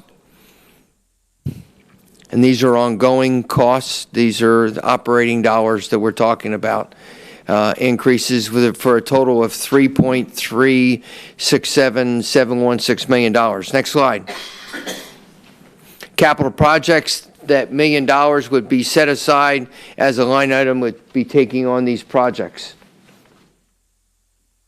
Next slide. What I wanted to show here was basically that even though our budget goes up, it's not that we have about next year 50 to 60 less employees over the last 4 years. Even though our salaries look constant, the costs have gone up dramatically. So we have a lot less people, and our costs are still going up. And you can see from the different areas, like the red is PSERS, the next line down is healthcare, Social Security, and the green is salary. So you basically see in a straight line. This is for administrators. Next slide is for teachers. The previous slide, excuse me. And you can see it's roughly about the same in our projections and in our history. Next slide. This is something there's a lot of slides behind the presentation, a lot of enclosures, and I wanted to bring this out to the board, and so you can see the difference. In I need this since we're being videoed here. I need to stay near the mic. In 2013, 2014, the reason I have that there is as a point of departure. My first year, matter of fact, my anniversary 4 years was just 2 days ago. And I'm excited to be here. Another budget. We're at we were 5,300. Now we're at 5,200 with the total FTEs. These are the counts. You can see the total number of adults we have in the system that are full-time, not just part-time, but part-time is another 50 or 75 people. And teachers, you can see the reduction. This is going from 4 years. The salaries, you can see the salaries are basically level. You know, why would the salaries be going up when we have so many less people? It's because of contractual costs. And you can see compensation, total compensation for those salaries is a lot larger. So you can see that difference. And expenditures, you can see the expenditures, $91 million. My gosh, we've gone up how much? $20 million. And PSERS. Cost per student, I think you can see that down there, self-explanatory. One of the things I need, this is a foreshadowing at the bottom. This is so I can say I told you so. Down here, you can see next year we'll be at 5,200 students. In a couple of years, we'll be at 4,900 students. That's basically a whole reduction of an elementary school. And so as we're talking about the construction and you're approving that, we've got a lot of really good things, efficiencies that have been created and opportunities for us. Now, and you can see down here in the middle school, we're also down quite a few students, but the problem will be at the high school. What's going on is that with the Great Recession, at least that's my own amateuristic economist theory, is that the Great Recession, we had less children. Our parents had less children, and this is going on across all school districts and all schools, a declining in population, or most schools. But the high school, we're going up. And so you can see that there. David will tell you, Mr. Finnerty's in the audience, the high school principal. I think we have about 150 empty lockers this year. They would go back. I had to bring up the locker thing because that was a discussion at the beginning of the year. But anyway, we still have capacity there. But one of the things that we have to start thinking about is over the last 4 years, we have been, my task was to be, and it continues to be, fiscally efficient and smart and leading the district and doing great things with academics, which the teachers have done for us and the students and their achievement. We need to start thinking about putting things back, and that's part of the three things that we talked about, the three personnel items that we definitely need. But also at the high school, you'll see we'll need more teachers to be put back in there over the next couple of years because of that growth. So this is forecasting. We need you to plant that seed in foreshadowing. Next slide. That's probably the most important slide of this whole thing. This is... Dr. Hunter, where's the high school population coming from? They're coming from it's just rising up. But right now they're in the middle school. But I saw that those are all declining in kindergarten and I don't know. Yes, sir. But they're being pushed up. That declining population started just a couple years ago, and then that's pushing up It's like through a tennis the pipeline. ball moving through a hose. Oh no, it's like a large animal moving through the boa. Yeah. Yes, sir. Go. Let's not go there, please. Well, we can talk science though. Anyway, this model is really important. This is to show you where we were. The very first column on everyone's left is where we were in the February budget, the presentation, and you could see down the bottom there that we had a began the year with a fund balance of $14 million. That's the bottom of the page, and then after the shortfall was $7 million. Then we came back, and the PF model projection, if we kept that going, we would be at a fund balance by now. Next column shows that this is after the aw shucks moment in February, March, and we still had the two middle schools open, but we had gone in and cut out several $1 million worth of projects like we're going to be doing now, and going in and making sure that if there's any more rocks we can turn over. You can see the shortfall down the bottom and the fund balance, how it's depleted down to $9 million. This is the third column. The blue column, I think it is the PFM modeling. This comes from there with taking both the two middle schools out and how much healthier we are, and we have the capacity to handle that. And then the right-hand column is where we're at today, estimated expenditures and outcomes and revenues, and where we are with our fund balance and how much healthier, and then with the projected outlook. And this is assuming, this slide right here assumes the 2.8. This assumes index, not what we're going to talk about in another minute. Next slide, please. So, yes, sir. Hone in on the net operating balance. The third row from the bottom. And it's kind of beautiful because it looked like from I'm thinking of, we're below the water level, so we're at 7.5 million negative, 8.7 million, but we started climbing up 4 million, 2 million, 800,000 below water, and now we're going back down. It's like we almost surfaced out of this morass. Yes, sir. Almost got to balanced budget, almost got to my dream of a 0% tax increase, and now we're, screw that, we're not gonna surface, we're just gonna go dive back down. This is I know that's frustrating, sir. depressing, yeah. But you saw the cost drivers that we had there, and they're just facts. They are, so. And so- The system might be broken, but we'll see. Yes, sir. Next slide. Where's the ledge? Please come back off the ledge, sir. Thank you. This kind of gives you the fund balance surplus shortfall. You've all seen this slide before. We'll move on. This is what the administration recommends tonight, and that you adopt and not opt out of the exceptions tonight to give us a chance to see where we're at by the latter part of the spring. But the 4.2% tax increase, that's what I believe is worst casing our situation. What that does is it puts away that $1 million into capital projects, which lets us begin hopefully a long tradition of taking care of our facilities. It also talks about the couple positions we need, and also it funds the NIDIC project, which you gave permission for us to begin the bond process. That 4.2%, I believe it'll come down after that, and I pray that it would get under 4%. By the time we bring it to you, but don't know, but that would be the max that we're recommending for this year, not 6%. At the end of my presentation, sir, or whatever. Next slide. You can see how that plays out.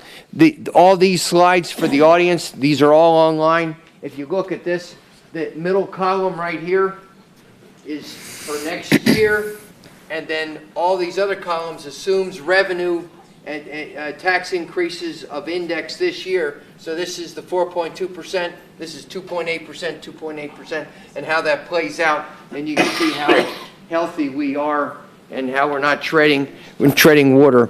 Next slide. What we wanted to do was to show you what the index would look like and the tax increase. Next slide. We played out all these scenarios so the community could see it, the board can see it.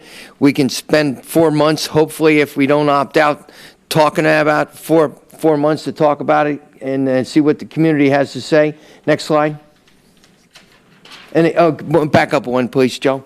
This is the same thing. This is 2.8%, 2.8%, 2.8%. So that's the planning assumption in this model. And you can see that with that 2.8% is in that very first line with the real estate revenue. Next slide.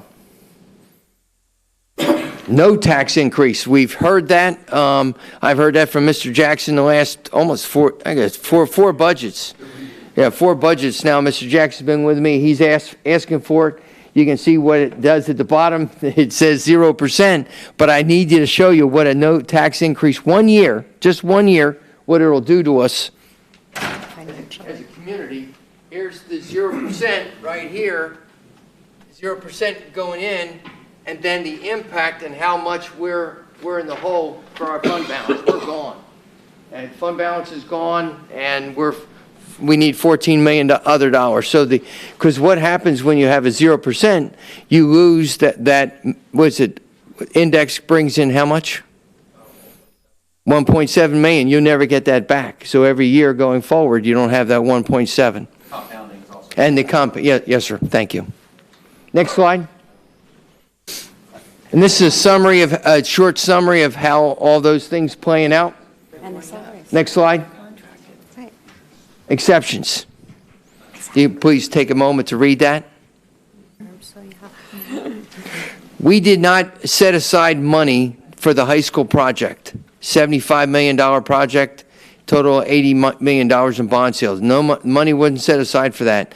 As Dr. Sedicum talked about in the finance meeting and maybe a little bit earlier in this board meeting, that previous boards have set aside money for PSERS increases, but not enough because the state gave us projections, but they were only half right. We're trying to right the ship in all the things we're doing with our facilities, with our keeping our programs, and then sustaining that and creating systems like Going Instruments, having a chunk of money set aside for middle school band instruments, not the whole chunk one time, but a little bit, and what we're doing with our curriculum, creating a system. The exceptions this year for this 1 year would get that system in place. Next slide. You can see all the attachments that are there. Last year, most of these things were created as we were in the discussion of closing Milford Middle School and then possibly to Hickin Valley, and having all those things, those presentations were quite helpful in building this year's budget. So we used them and posted them all up on the public website, so we're fully transparent. Next slide. Now, board questions. Dr. Harner, let me jump right into a quick question I asked at the Finance Committee meeting. I wanted to ask it in front of the public as well. I am on your presentation you just gave, slide number 12, which shows the trends. The two columns show a gap of 5 years, and that included a line item for salaries only, that in that 5 years went up just under $2 million, 1.4 if I'm doing my math correctly, from 2013-14 to 2018-19. So it's a 5-year gap. You can say what you want about why the thing increased so little, but let's take a look at what we're dealing with today. And that can be found, now that you brought it up, in the attachments, letter H. In the attachments is all in public access on the website. I looked it up myself. The estimated, we just closed 2 schools. Next year's budget should reflect the decrease of ballpark 37 individuals that was publicly expressed many times. I would have expected to see a salary decrease.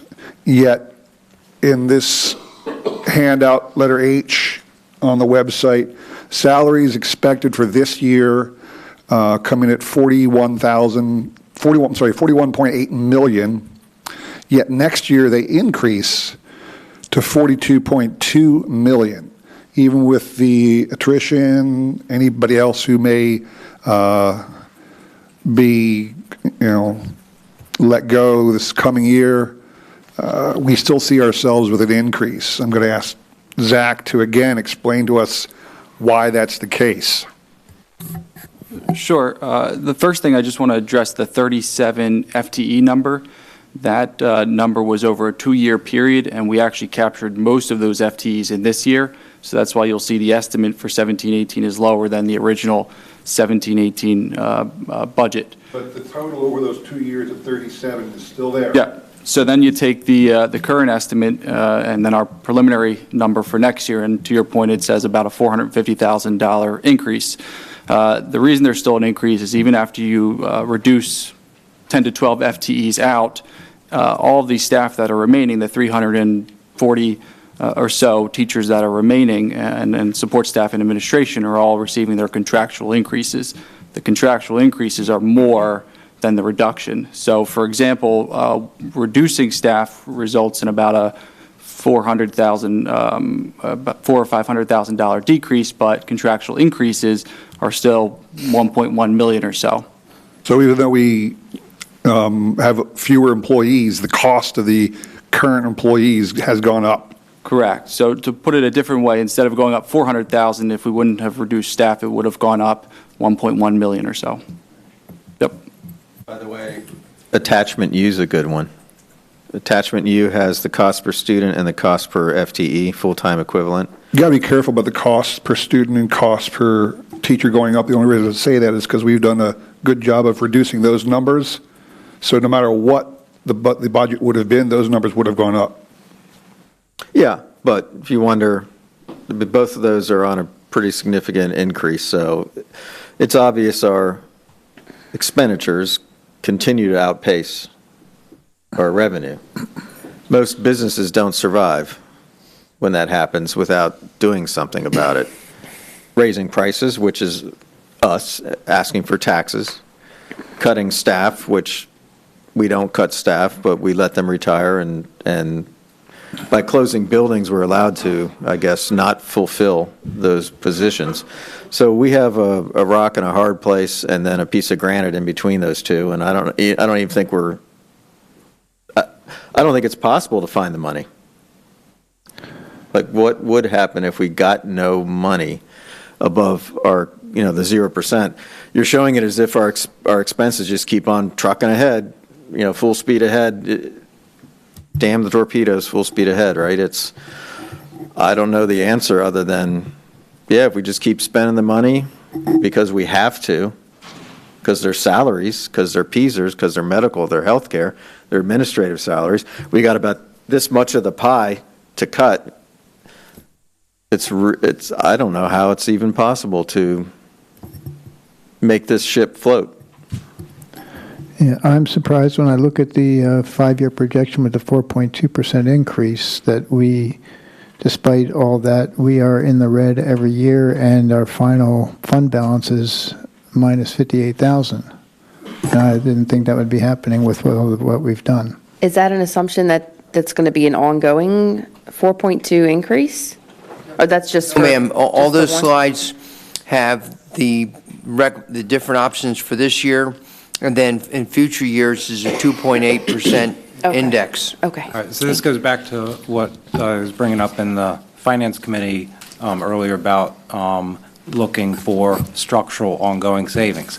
And the point I have to keep coming back to, because we have different ears, is when we got the initial projections for what would happen after the closing of Milford and Tohickon, so on, we actually were looking initially on that preliminary budget of a deficit about $800,000, which is the number that Dr. Harner seems to magically be able to work within and make disappear through savvy decisions through the year. So anything under $1 million is not a lot of stress. But what happens is we, again, we had that driver. We had the significant increase in the special education, which was not foreseen. We're looking at the 28% increase in spending in that area over the past 3 years. And the revenue that we get, the help we get from the state has been gone from 3.9 million to 4.3, where our expenditures have gone from 13.3 to 18.3. So that's the driver. So I had to, bring that up as an item that we have to carefully look at and, approach with we just need to see how we're spending it. The PSERs, if we go back to look at it, and remember, I had wanted to quantify the actual number there because I keep hearing the rhetoric on both sides for the past couple of years, and so I went back and found out what the exact projections were that the old board was given back in 2012 and 2013, and it turns out that there was actually set-aside done, God bless you, set-aside was actually done for those years, but it was done inadequately based on the projections that were faulty from the state, and we're looking in the order of 1.6 to $2.4 million a year being off. So I go back and I look at this number in 2013, 2014 year, that was 6.9 million. Well, this year we're looking at 14.1 million, and that is that's a bill we can't shirk. So in terms of looking under a rock for more cost-cutting savings, again we're left with the big items out there. Arts, music, sports, transportation, special ed facilities, and then again the furlough versus retiring. Zach is under the belief that we're going to have 5 or 10 less FTEs through attrition through the course of the year. More, yes? Correct. So the numbers, the reductions right now assume that we would be furloughing staff. You are voting on an early notice incentive that we hope will solicit notices of retirement a little earlier, and then I can factor those into the budget. So somebody who's at the scale that's about to retire is worth more money than somebody who's at the lower end we would furlough. And you guess maybe 5 people take that up? Yes. Okay, yeah. Is that, but that's not factored into this, or it is? No, it's not. That's so that's good. Right now, no, this starts out high. Right. So what happens is we have a scary number here to start with, and we got $3 million that has to go away. And in all likelihood, if things go well, $1 million of it is probably going to come through the natural course of staffing changes. But still, that leaves another $1 million, give or take, that we have to find somewhere structurally, somewhere that's going to be ongoing, not a one type of thing, because the projection over this year and next year, going into 23, leaves us, hitting fund balance for, 2 point something each year. So we have to find a fix that is ongoing. And of course, the administration always has the board's mandate to preserve programs during that. So Mr. Harner's put in a very difficult corner to do that. So one of the things I asked is to start opening up our large cost drivers and to line item out the specific things that we do have control of. So over the course of the spring, we can help guide the administration or hear their recommendations for where that $1 million is going to come from, and look for the assurances that we'll be able to maintain the programming that we have while reducing redundancies and inefficiencies along that way. But we have some agonizing choices to make over the next couple of months with regards to that. Is it possible, like Mr. Orloff mentioned, that the revenue numbers may be higher than expected? So we were not going to know that till May, and that's where Right. That's a part of it. And the thing is, they could be lower, they could be higher. All indications are that they'll be within 1% of what we predict, because that's generally what happens. And one of the things that going back and looking at the budget back to 2012, we've been within 1% or so in assumptions for revenue expenditures year after year. So our bookkeeping and strategic accounting has been effective in that. So we usually have a good idea about how much trouble we're in, and Dr. Harner's been able to, in the past few years, been able to find that percent through operating expenses through the year. And so what Dr. Harner has asked us to do is to give him that potential wiggle room for this year to go above the Act 1, and in case he's not able to pull this together. And everyone knows I'm an Act 1 guy. I told him, I said I would lay low and not bring it up, but if it comes to vote, I have to vote for it because it's a philosophical thing. But if it's not voted, I'm not going to be upset or have any ill feelings about it, because it's our job as a board, when you have a successful administration, to go out of our way to make it likely that they'd be successful. That's a key point Mr. Sedicum just brought up. Dr. Harner started off by mentioning that I annually remind him that I'd love to see a zero tax increase. And I remind everybody else that he annually stands before us and asks for exceptions. Yep. Yeah. He hasn't, not once that I can recall, has he stood up there and said, okay, yeah, I don't need exceptions this year, you're good. No? No. He wanted exceptions. That And hasn't happened. the response from this board has always been, no, you're going to stay within Act 1 index and deal with it. Mm-hmm. And luckily, or not luckily, I shouldn't say, through incredible management skills, his team has come up with solutions to meet the budget we imposed upon him every year. The latest one, everybody knows exactly what happened last year. When we sat here 1 year ago to at this time, there was no discussion of anybody on this board, anybody in the administration, to close Milford. The board, Dr. Harner stood up and asked for exceptions. This board, or the members of this board at the time, said no. You're not going to get exceptions. You're going to live within the Act 1 index, and you're going to find a way to make it work. He came back to us later and said, this is how I'm going to make it work. And the community was not happy with our decision, but the board at the time said, we think it's going to work, let's do it. Yeah, in hindsight, though, it was the right thing to do. Right, but I'm not saying anything against this, but here we find ourselves again. Mm-hmm. Yeah, okay? We find ourselves again. And now we have to decide, the motion is on the table, this is the discussion for the motion. Do we impose Act 1 index again? And I'm asking everybody here, okay, fine, let's impose Act 1 index. What's going next? Where's the next cut going to come from? I remember in the middle of the discussions last year, Dr. Harnett had about 6 or 7 things that had to meet up his 2-year projection. And the first time we voted, several of the board members said, I'm not sure I want to see cyber school go. I'm not sure I want to see team time go. Mm-hmm. And then a couple days later, there was an article in the paper. Someone had suggested that, well, then I guess we'll just have to eliminate art and music and band. Well, we didn't. You know, we found a way to pass through all of the things that were asked for.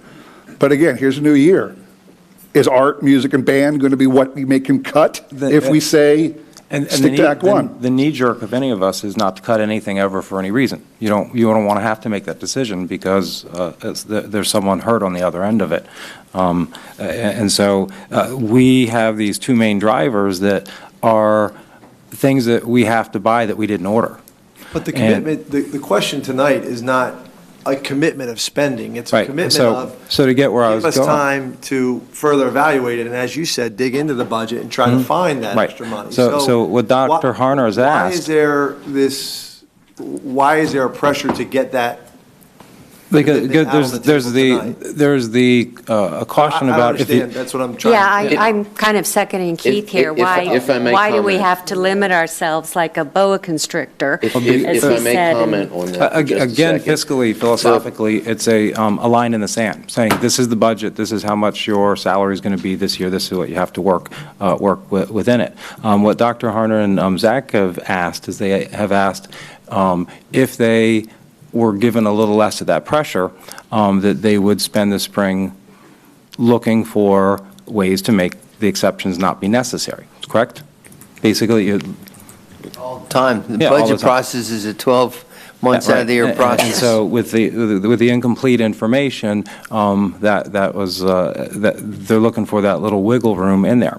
And I'm always going to vote for the index. It's just a philosophical thing because I think the exceptions are for emergencies to keep the power on, things of that nature. So and it's not an emergency; it's a difficult spot. But I am not going to be mad if the Act 1 for this year is not. Not limited for the administration, but the thing is, what it would do is make me have to be in a situation to watch very, very, very carefully what was done with that leeway to know how much tenacity to come in here for the next budget.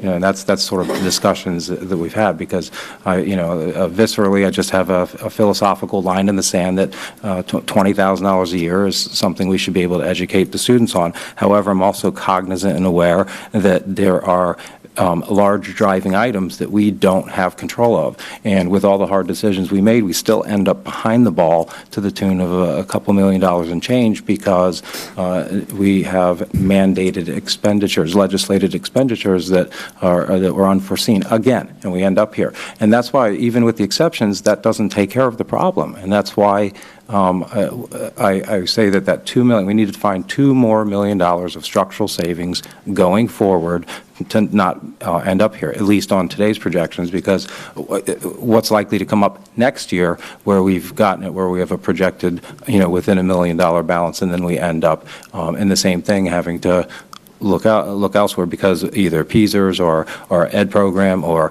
some other cost comes that we have unforeseen, and then what happens is we have to endure the public critique that we are fiscally irresponsible, that we have this blank check, that we didn't plan well enough, things of that nature, when it's very clear as we pour over these how much due diligence is done by both our committee and the administration to try to meet the legal obligations and then some, not just de minimis, but to provide a excellent school within the confines of this budget. But our wiggle room is getting smaller, and I don't know how much more more juice that Dr. Harner can get out of this orange. And so the impetus for the next month, for the next couple meetings here, is to look at a couple of the items that we discussed earlier in the Finance Committee to see if we can find that extra $1 million. But I'm hoping that we do get those 10 FTEs because that will take some pressure off. And I'm hoping that we do not end up beyond that 2.8%. So Can I summarize your concern really quick? Yep.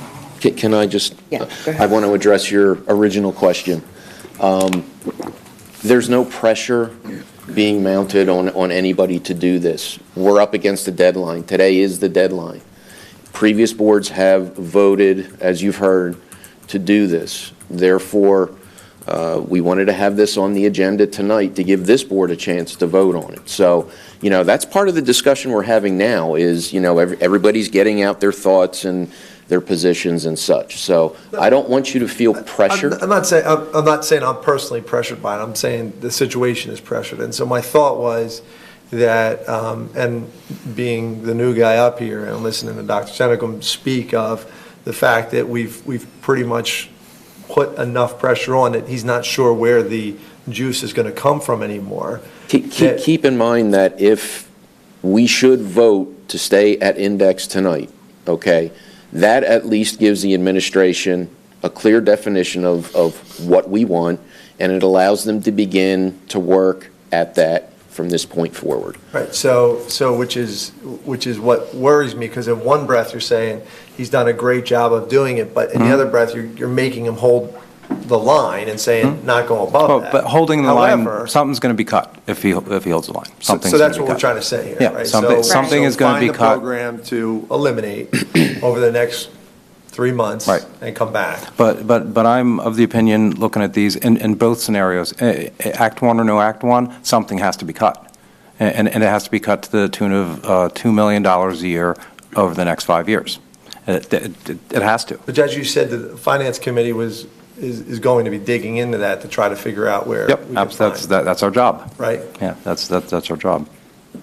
So I think, for me, and so I can be clear, my position, after talking to so many different people, and I don't think any of us up here want to raise taxes for anyone. I mean, we all would, in an ideal world, love no tax increase.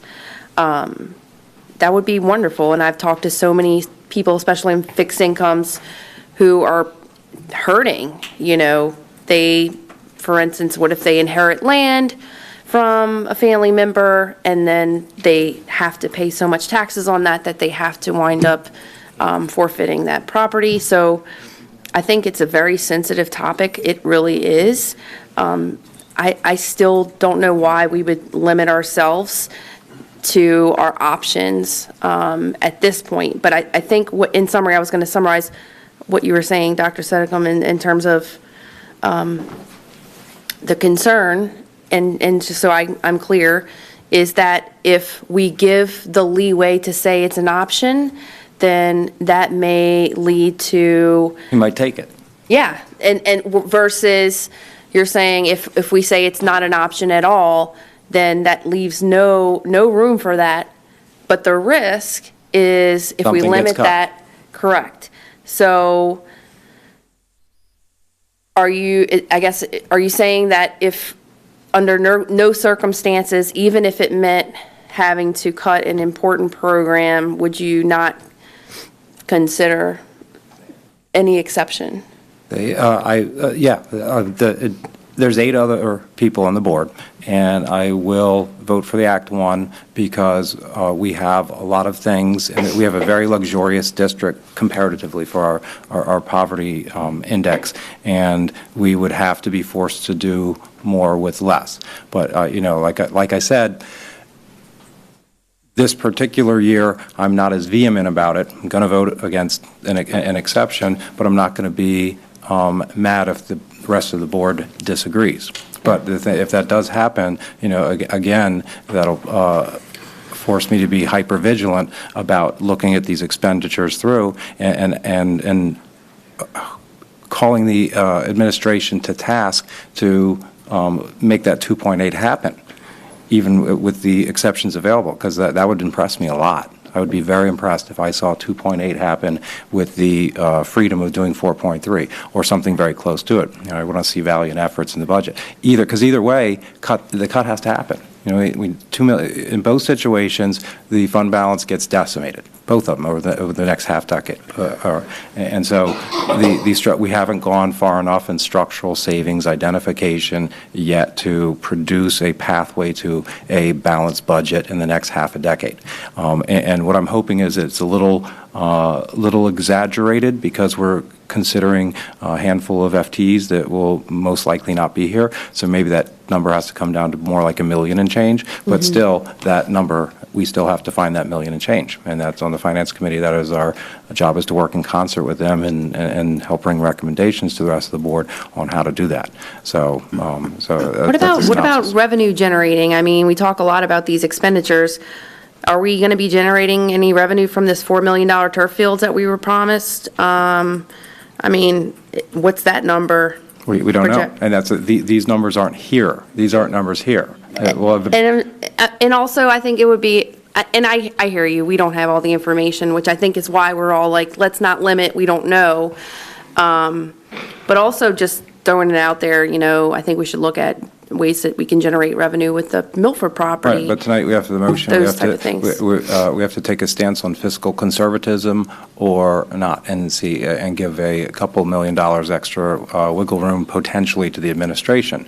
And I hear you. I think you're really. I mean, your standpoint is it's black and white. I think most of us, it's not. It's gray. There's light gray in there. At least that's how I view it. But yeah, this is the reality of how the process goes. Right. I feel confident $1 million of this is going to shake out on its Me own. too. But I don't feel confident about the other $1 million without having to make some decisions that are difficult about what has to stay. We've already made you think last year wasn't difficult for this board? It was, the hate mail. It was a very difficult series of decisions to follow through, and they ended up being for the better for the district. But unfortunately, we're not as done as we anticipated being. We're not as done as we anticipated being. At least on the spreadsheets, it's better. I think people in Milford would debate that, those of us in the public school system. Right, but that's ideological. That's ideologically. Yeah, financially speaking, I agree with you, but we don't know how it's going to shake out. The spreadsheet looks a lot better now because of the administration's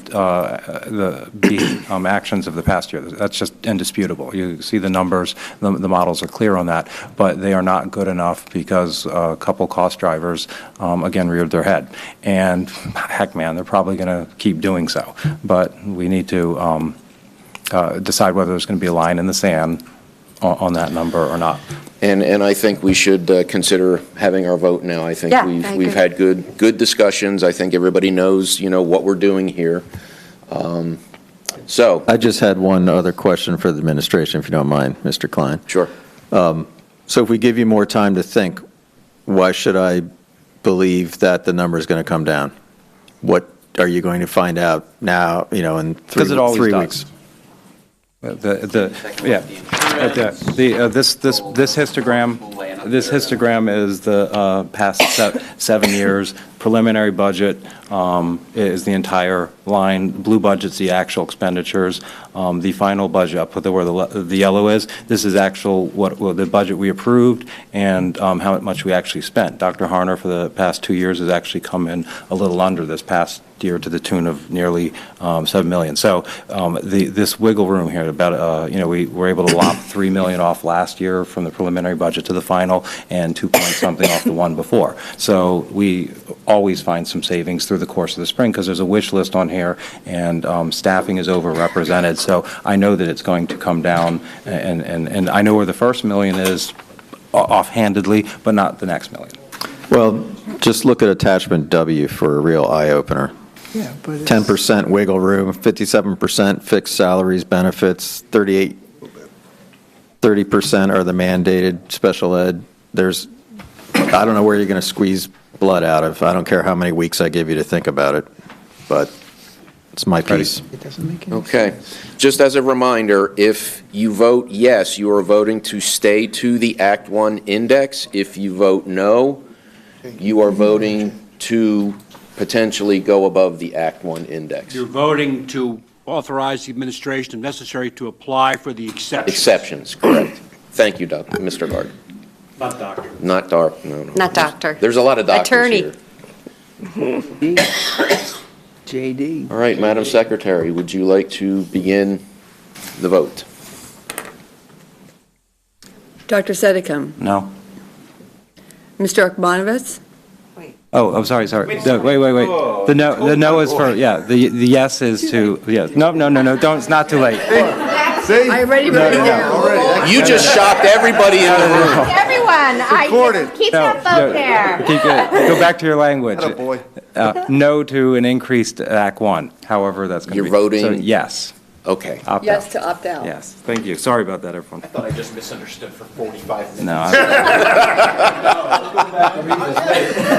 I even wrote it down. Mr. Akmanovitz, No. Ms. Weed, No. Ms. Mitchell, No. Mr. McCucci, No. Mr. Anderson. Say yes. Yes. Yes. Mr. Jackson, No. Mr. Kern, Yes. President Klein. Yes. So the motion fails 5 nays. 5-4. Fails. Okay. We will move on with the rest of the fiscal consent agenda. May I just ask Dr. Harner? Dr. Harner, as asked by Dr. Seneca, please make it so that we're not in a position to have to raise taxes more than the Act 1 index. Best of your ability. Acknowledge service Scotia. So we already did the Correct, yeah, we're just going to. Okay, the rest of the fiscal consent agenda is to approve the treasurer's report, approve the December 2017 bills list, approve the November 2017 budget transfers, approve the December 2017 budget transfers, approve the Schrader Group Architecture LLC as architect for Richland Elementary School bathroom renovations. That would be subject to the conditions noted on the agenda, however, for that one and the next one. Okay. Thank you, sir.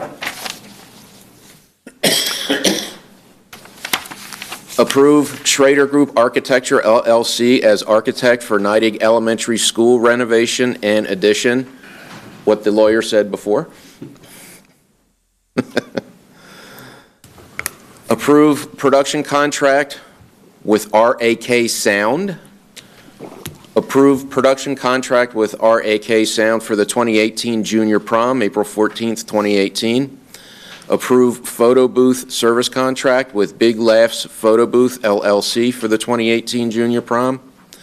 Approve subscription agreement for Safe Schools online training system.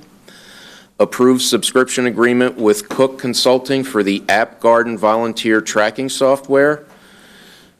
And do I have a motion to approve the fiscal consent agenda as presented? Moved. Dr. Sedicum? Second. Second, Mr. Akmanowitz. Discussion? No discussion? Okay, you guys must be getting tired. Okay. Some of this money for the one program, wasn't it provided by grants? The Safe Schools? The Safe School is a grant. It is, right? Yes, sir. All right, cool. Is it? No. Excuse me? But this is a different company. The item on the agenda is for Safe Schools. It's an online training software. So it would replace our existing software. It's more robust. It's a better product.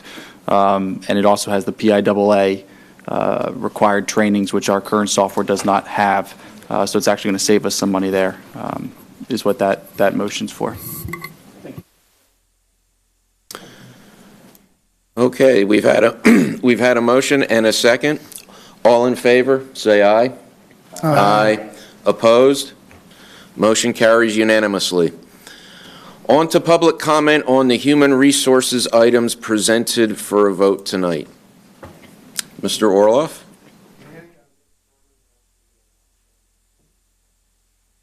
Does anybody have any objections? You have a general public comment at the end of the agenda. Yeah, that was good. Okay. Can you wait till the general public comment at the end? Sure. Thank you. Okay, on the human... Yeah. Resources agenda? Yes, sir.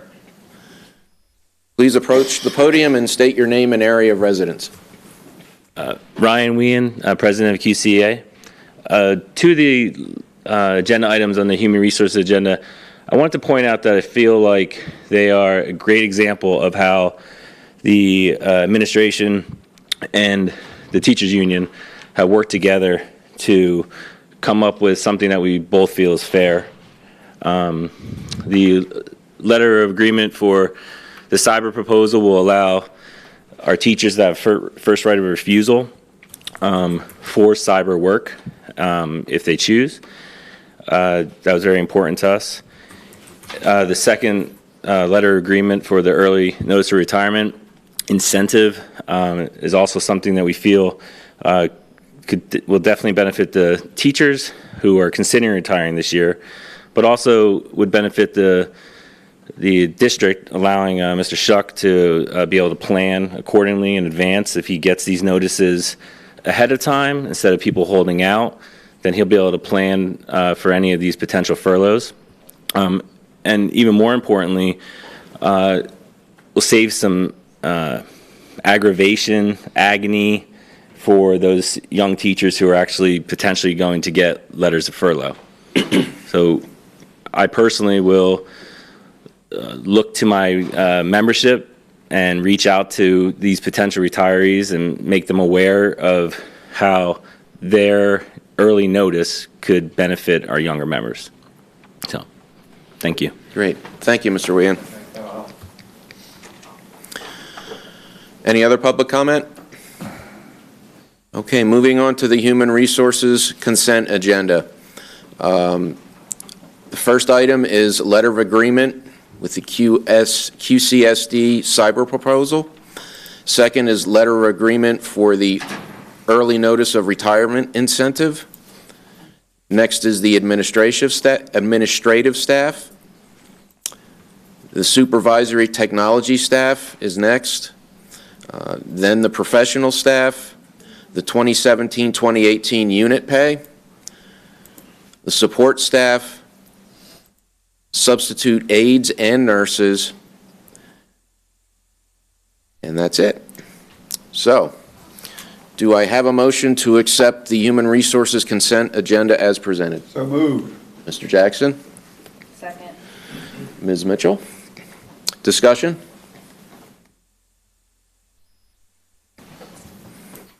Okay. There doesn't appear to be any discussion. All in favor, say aye. Aye. Opposed? Motion passes unanimously. Okay, next is public comment on policies and program items presented for a vote tonight. Mr. Spears from Milford Township, I did it for you. Okay, I don't have to do it then. I'll go pretty quick. I did have a lot of stuff written down, but this is going really late, and I want to get it over with, too. When you're discussing the schedules coming up, I did notice some discrepancies on how Nancy Ann explained at the last meeting how you come up with the schedules and even how you did it this time, where you said you take into consideration what Penn Ridge and Palisades are doing so the tech school lines up. Well, this past Martin Luther King holiday, Penn Ridge and Palisades both had off school. Quakertown was the only one that had on school, so those kids basically sat around for the whole day. So that wasn't considered. And if it was considered when the initial schedule was written, it wasn't scheduled or it wasn't coordinated for the actual day. So, maybe some more consistency. If you're going to say, look, we're going to write our schedule based on what these other schools do, maybe before you decide to use a snow makeup day, you check with those schools as well to make sure we stay consistent and everything works out. I watched the news last night and I saw the Strayer Band playing the Eagles Fight song, and I was like, I like seeing this stuff on the news. I did not like seeing all that other stuff on the news. There was one other comment on Facebook on Martin Luther King Day that it was meant to be funny, but it really showed what light that our school district's painted in. This was on a Bucks County site. It wasn't on the Quakertown one. But the thing was, I wish my school district was as racist as Quakertown's, because my kids are driving me crazy today. He was in Central Bucks. His kids had school that day. That's how people outside our district feel. And that's the perception that I want to try and eliminate. So I believe, you know, if you say you're going to coordinate with the other schools, do that. It won't paint us in as bad of a light if we're the only school out of the 3 that does take that day off. That's all I wanted to bring up. Mr. Spears. Thanks, Chris. You want to go? Oh, I was just wanting to ask, is that the case? Were we the only ones off? Yes. Palisades and Penridge Okay. have off. Oh, we had school. We had school, we were the only ones that That's what I'm had saying, we school. were the only ones that had school. That just looks terrible. Yeah, it does look bad. I mean, But if you're gonna do it, at least give the kids the option to learn. yeah. Well, that part was good. That's why I said to Dr. Hunter earlier that I thought it was a great idea that you gave the history lesson. Yeah. And you gave the teachers that option. That's the only good thing that came out of it. But we should be doing that regardless of whether we have off that day, right? That's my point. But I like that we did something special. Yeah. See, I don't think So. that was, to me, that wasn't a racial thing. That was someone saying, finding dirt to throw on a wound and reopen it of what happened earlier. Yeah. That just makes it harder on the rest of us. So Okay. That's quite all right. What happened earlier, though, we're going to have that light shed on us. You know, Janice Armstrong is going to look for reasons to write articles now. It's how, There's an agenda item tonight that deals with this. That's why I'm speaking now. And we're going to talk about it. Yeah. At that point, so yeah. Okay, that's why I brought it up now, so when you guys have your discussion, you can have whatever I said fresh in your minds. All right? Here, I didn't think you were here tonight. You know what? I don't want to speak, but no, that's okay. Thank you.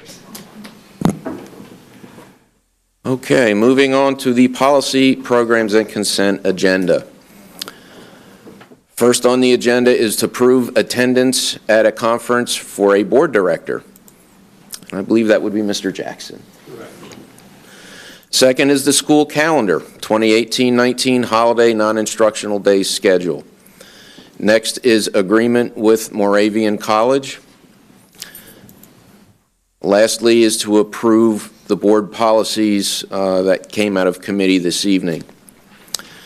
Before we get to moving on this, I would just like to make a comment. We had an awful lot of feedback from parents and people in the community about the Martin Luther King Day situation, the fact that we had school that day. While in sheer numbers, the majority of the people were okay with it, I think many of us, all of us, took it to heart and read a lot of the comments, a lot of the emails that were sent, and I think we have all done a lot of thinking about this. There is 2 actual calendar proposals here, an alternate 2018-19 that allows Martin Luther King Day to be a holiday at Quakertown. And I would like to urge all the other board members to please vote for this. I personally believe it's the right thing to do, and I think it would be the best decision for us to make. So that's all I would like to say. Yes, sir. For the record, as I expressed a day or two ago to the board, administration recommends option B. That's the administration's recommendation for this motion. Correct. Where it's a federal holiday and there's no school, no makeup, no anything except holiday.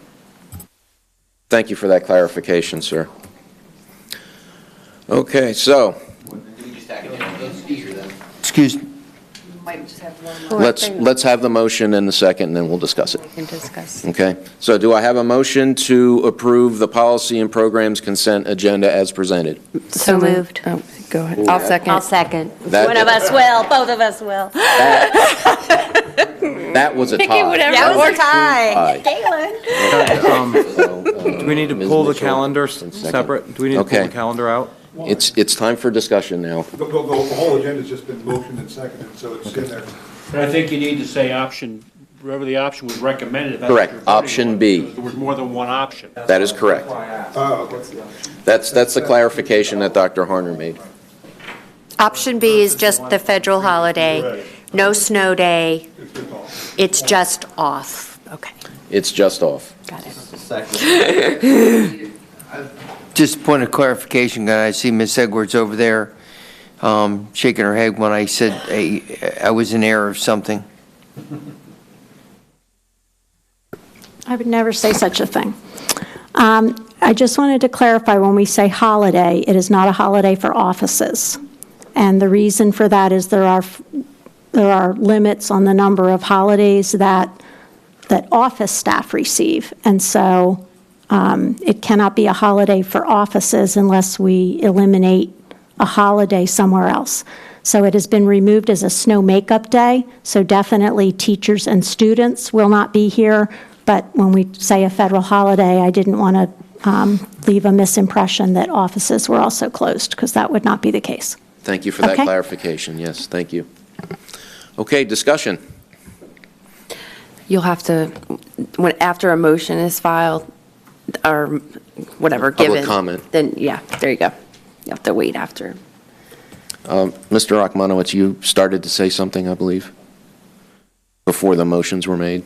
Oh, I was curious, the day, the makeup day, did we tack one on to the end of the year? Or we Yes, did- sir. Yeah, we did, just make it a day longer.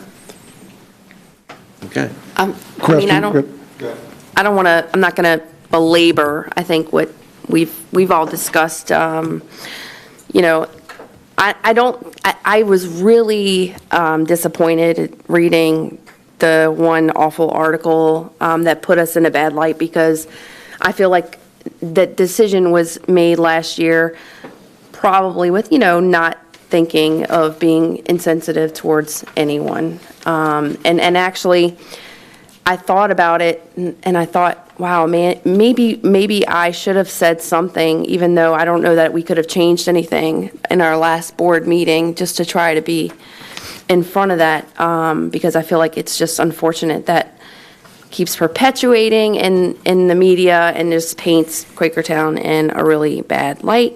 But I'm happy to hear that, it sounds like most of us are really in favor of making that a special day for our community. And Dave, I don't want to take away your thunder, but okay.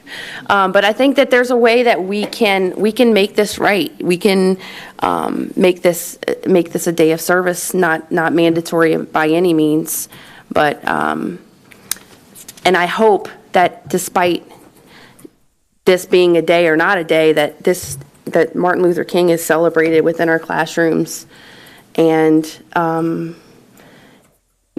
whether or not we do that on that particular day, I'm hoping, and I believe, because I know that my son comes home and he tells me about it, that we're doing that anyway. And I appreciate, Gary, the piece that you did to highlight all of the wonderful things that our teachers and students did on that day.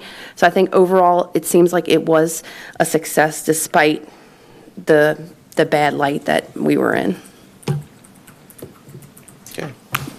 Prudence may dictate that I hold my tongue in a case like this, but apologies to my current board members, but I cannot hold my tongue any longer on this particular issue. We have been made in this community to kowtow to those people who are not from this community and act in a certain manner and ways that they wish us to act, because they look at us differently because of the actions of a few.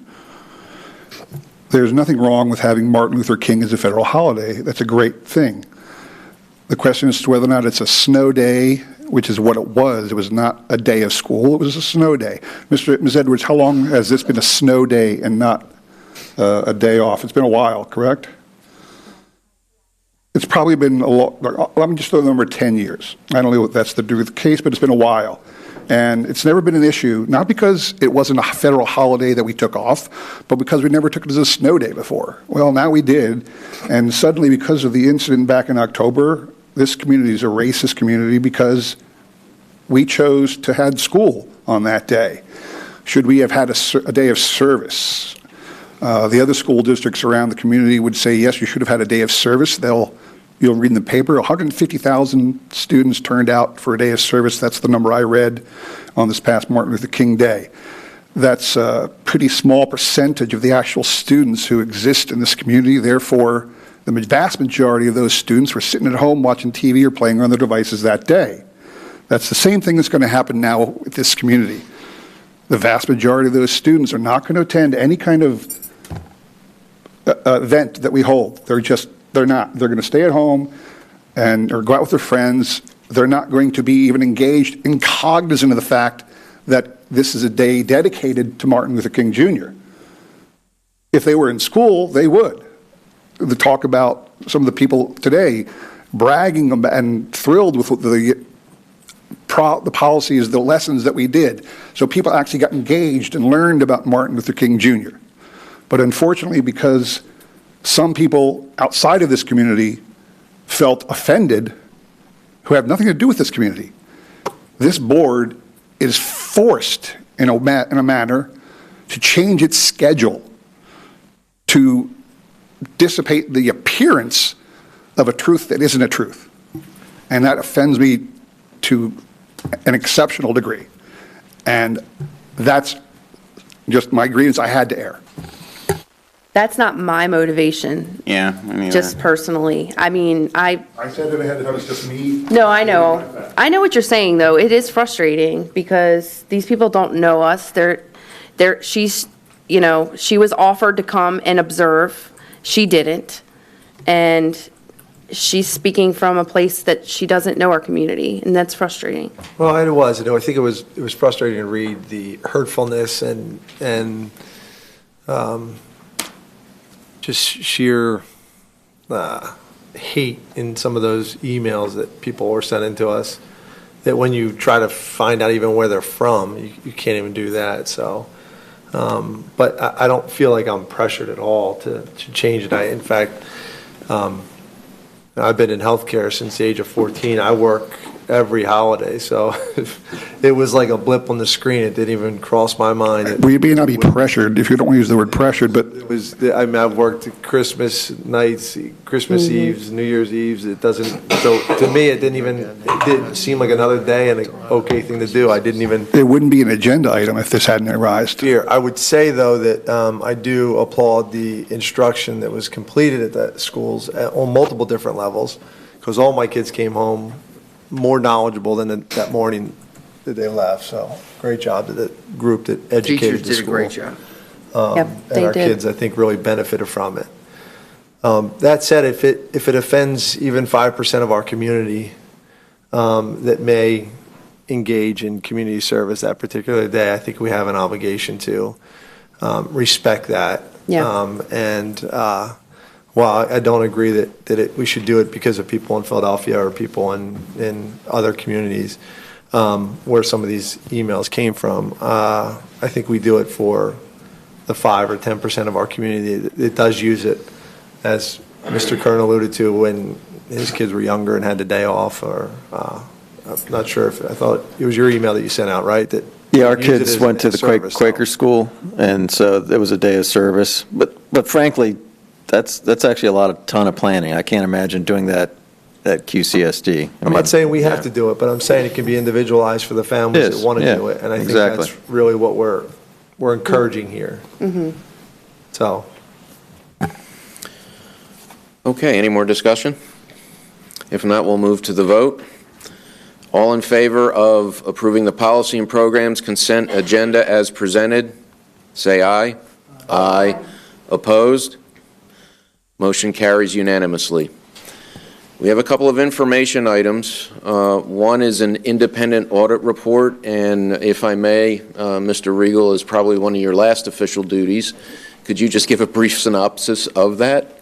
Okay, that's just our auditor, every year they audit financials.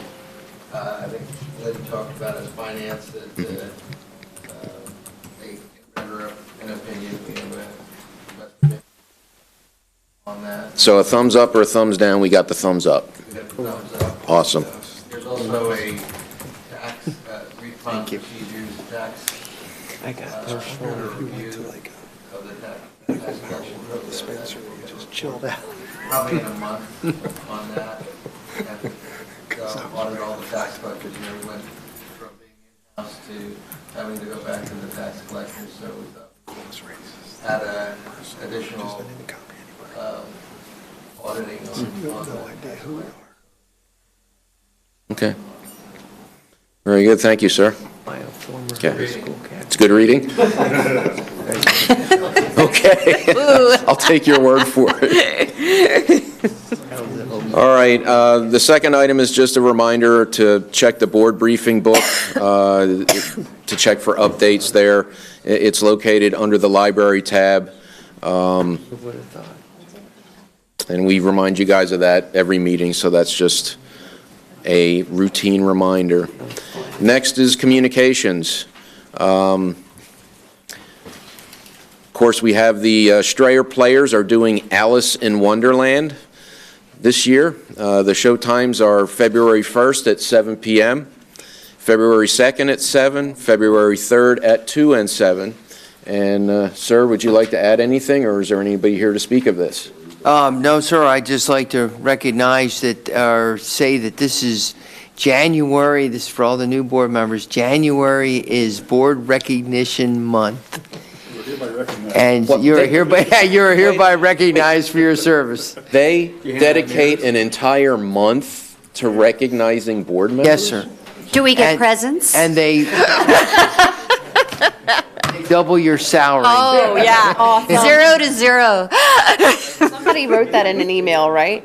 About That's funny. You remember that? That was a good response, Austin. When you For all the new board members, Or 0 well, to for all the new board members, you'll learn that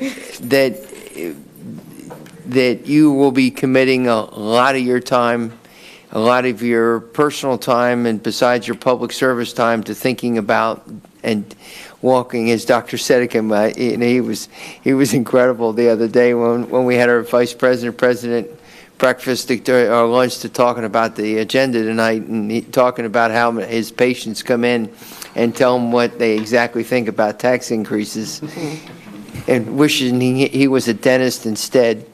Yeah, the dentist thing, but down at my end, their lungs are fully flowing. There you go.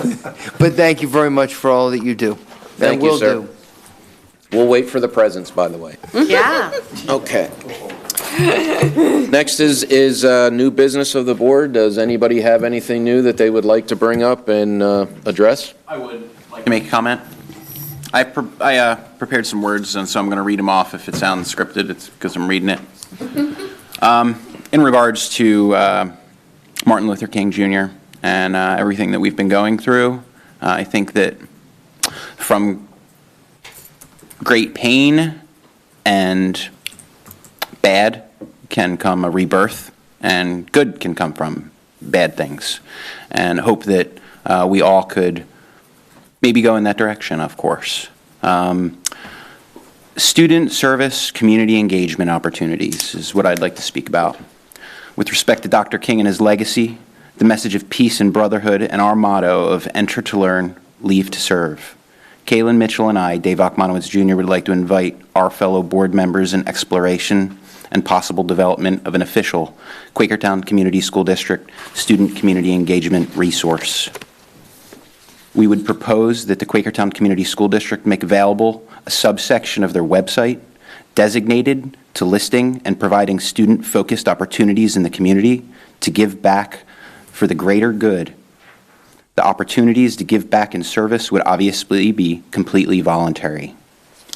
We should and can encourage community and civic involvement by making various volunteer and service opportunities available to honor Dr. King, not only on his day of service, but throughout the year. The goals for such a program: encourage community and civic engagement with respect, again, to our goal of enter to learn, leave to serve. Additionally, we can consider providing students with character-widening education, including speakers throughout the year, focusing specifically on social justice, poverty, and peace. Some of our recommended resources would be similar to the listings provided on cbcares.com. Possibly, we could build an affinity or a partnership with that organization. Some of the other organizations that came to mind quickly were the Quakertown Food Bank, the Bucks County Area for Aging, municipal, community groups and trail committees, the Poor People Economic Human Rights Campaign, and many others could be easily listed. Furthermore, we suggest the created program committee website page shall be permanently dedicated to Dr. Martin Luther King Jr.'s memory and his commitment to make the lives of all people better and inspire the best in everyone. Thank you, Mr. Akmanowicz. Would anybody like to say anything? I really appreciate you summarizing that, and I agree with all that you said, and obviously Dave and I had talked about this prior to the meeting, and I think there were some comments some people had made that we should never force, and obviously this is not a forced thing, but I think anytime you offer opportunities, I know for myself as a parent, it's sometimes difficult to find appropriate service work for my almost 9-year-old or even my 3-year-old. And I think this is a great opportunity. There's so many different needs in our community, and it does add character to our students. And I think it also can help them have a different perception of people who just aren't like them.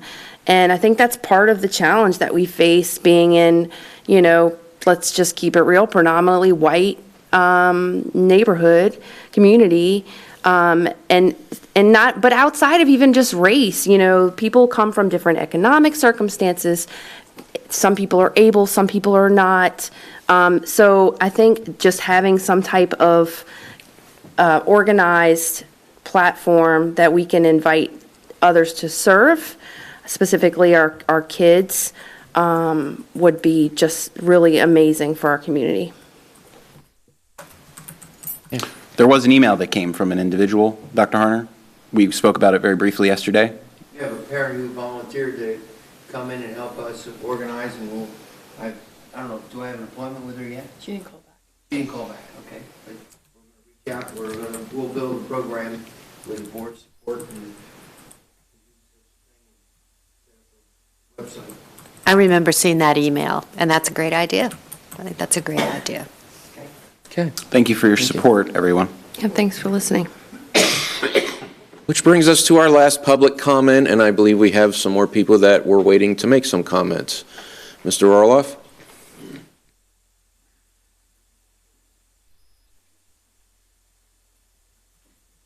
I need to say my name again? We know who you are. Well, I'd like to thank Solicitor Jeff Garden. A lot of people don't know it. I owe him some dinner from so many years ago. 20 years ago? Yeah, and he's making me wait to the end of the night. Thanks for bringing that up. I appreciate favors, that. Maybe? With interest, isn't that 12 dinners? You don't expect to be paid back. Anyway, that aside, could you put up slide 12 from your presentation on the 4.2% thing? Or who's got that? Oh, here it is. I just took a look at, I wish I had a pointer, but the revenues from 17 actual to 16 actual was 3.47%. The Act 1 index was less than 3% every year. By the way, I got to congratulate you. It fell upon you to basically preside over an era of scarcity, and you've done an excellent job, no question about it. So I want to start off in the positive. Okay. That aside, what I would like to see in this sort of a thing is show what the assessment is every single year. That's the true increase in the revenue base. There is, and this slide and the presentation was woefully deficient on showing what the increase in the tax base was going to bring in. There's no way that if you were to keep that, you would get down to $58,000 in a net deficit position. This year alone, we're going to have 1 to 2% growth, without question. You have a $250,000 hit just to one line item alone when Regency Manor sold, I think last month. That's in this fiscal year. That's newfound revenue. We don't know what the transfer taxes are, but they are growing. We don't know what the EIT growth is going, but they are growing. That has totally been missed in this presentation. The assumption is 0.8% increase. For EIT? For assessment. I'm sorry, what? For assessment. For assessment. Is it, 1% so you got your is Act 1 about index plus 0.8% growth. You have it in there. Okay, then I stand corrected. 1% obviously brings in 600,000 extra. The second thing is you're not asking the community to buck up above Act 1 index. The community, I think, by and large, supports going with the Act 1 index. You're demanding the community go above the Act 1 index. You could also ask the entire Quakertown Community School District to give up 1% of their compensation. Now, you're demanding a tax increase. You can ask the union to give back 1%. And what is 1%? They're at $94,000 a year is the average teacher for a Quakertown School District, and I don't know what the support staff is. So that would be giving up $940. In exchange, they could demonstrate to the community that they're demanding pay more than Act 1. You know, it'd be kind of interesting to see if you put that request before the union, what they would say. We are in the middle of a contract. I don't know if that's possible. What's that? Yes. No? You can't be negotiating the contract Wait, you can always ask. You can always ask, you're right. You can always ask. Most of you, I know most of you, work in the private side. Dr. Sedicum, you're self-employed, I am. My income goes up and my income goes down. Thus goeth my income. You have to live within your means. So I don't think it'd be too onerous to ask the staff to give 1% back and maybe offer something in exchange, no layoffs or no more furloughs for a year or two or three or whatever. So I think there's some areas that you could do to bring that back to the Act 1 index. And Mr. Jackson, I'm very disappointed in you because you, in writing, committed to the Act 1 index, and you broke that tonight. Mr. Orloff, you're incorrect in that statement. If you look in writing, I've got your statement. You were part of the draft of that. Many iterations back and forth. Sir, I looked it up the other day. What it says is I support the Act 1 index. Correct. Okay. And you signed it. But that's an incorrect statement, too. I support 0% tax increase. I You said didn't that. sign a zero. You signed an Act 1. You're missing my point. You're missing my point. But these, okay, guys, Get your let's silly not little have- petition out of here. No, but Let's not have an Made my comment. I'm argument. disappointed in your vote. Okay. Thank you. He tried. Okay. Dates for board member calendars. Saturday, January 27th is our board retreat. I'm looking forward to seeing you all there. They always serve a great breakfast. That's this Saturday. That is this Saturday. So be there or be square. Thursday, February 1st is the Facilities Committee meeting in the community room here at 6 p.m., which is then followed by that's a work session, right, Ellis? Oh, I'm sorry, there's the Education Curriculum meeting, also at 6 o'clock, and then that's followed by the work session here at the community room of the DSC. Thursday, February 22nd, we have a Policy Committee meeting in the Board Caucus Room at 5:45 p.m. At 6 p.m., there is a Finance Committee meeting here, and at 7 is the regular voting meeting, which brings us to the last item on the agenda, and that is the adjournment. Yes. Holy cow. Go Eagles. Thank you. Any comment? All in favor, say aye. Aye. Opposed? Can you We see are this? adjourned.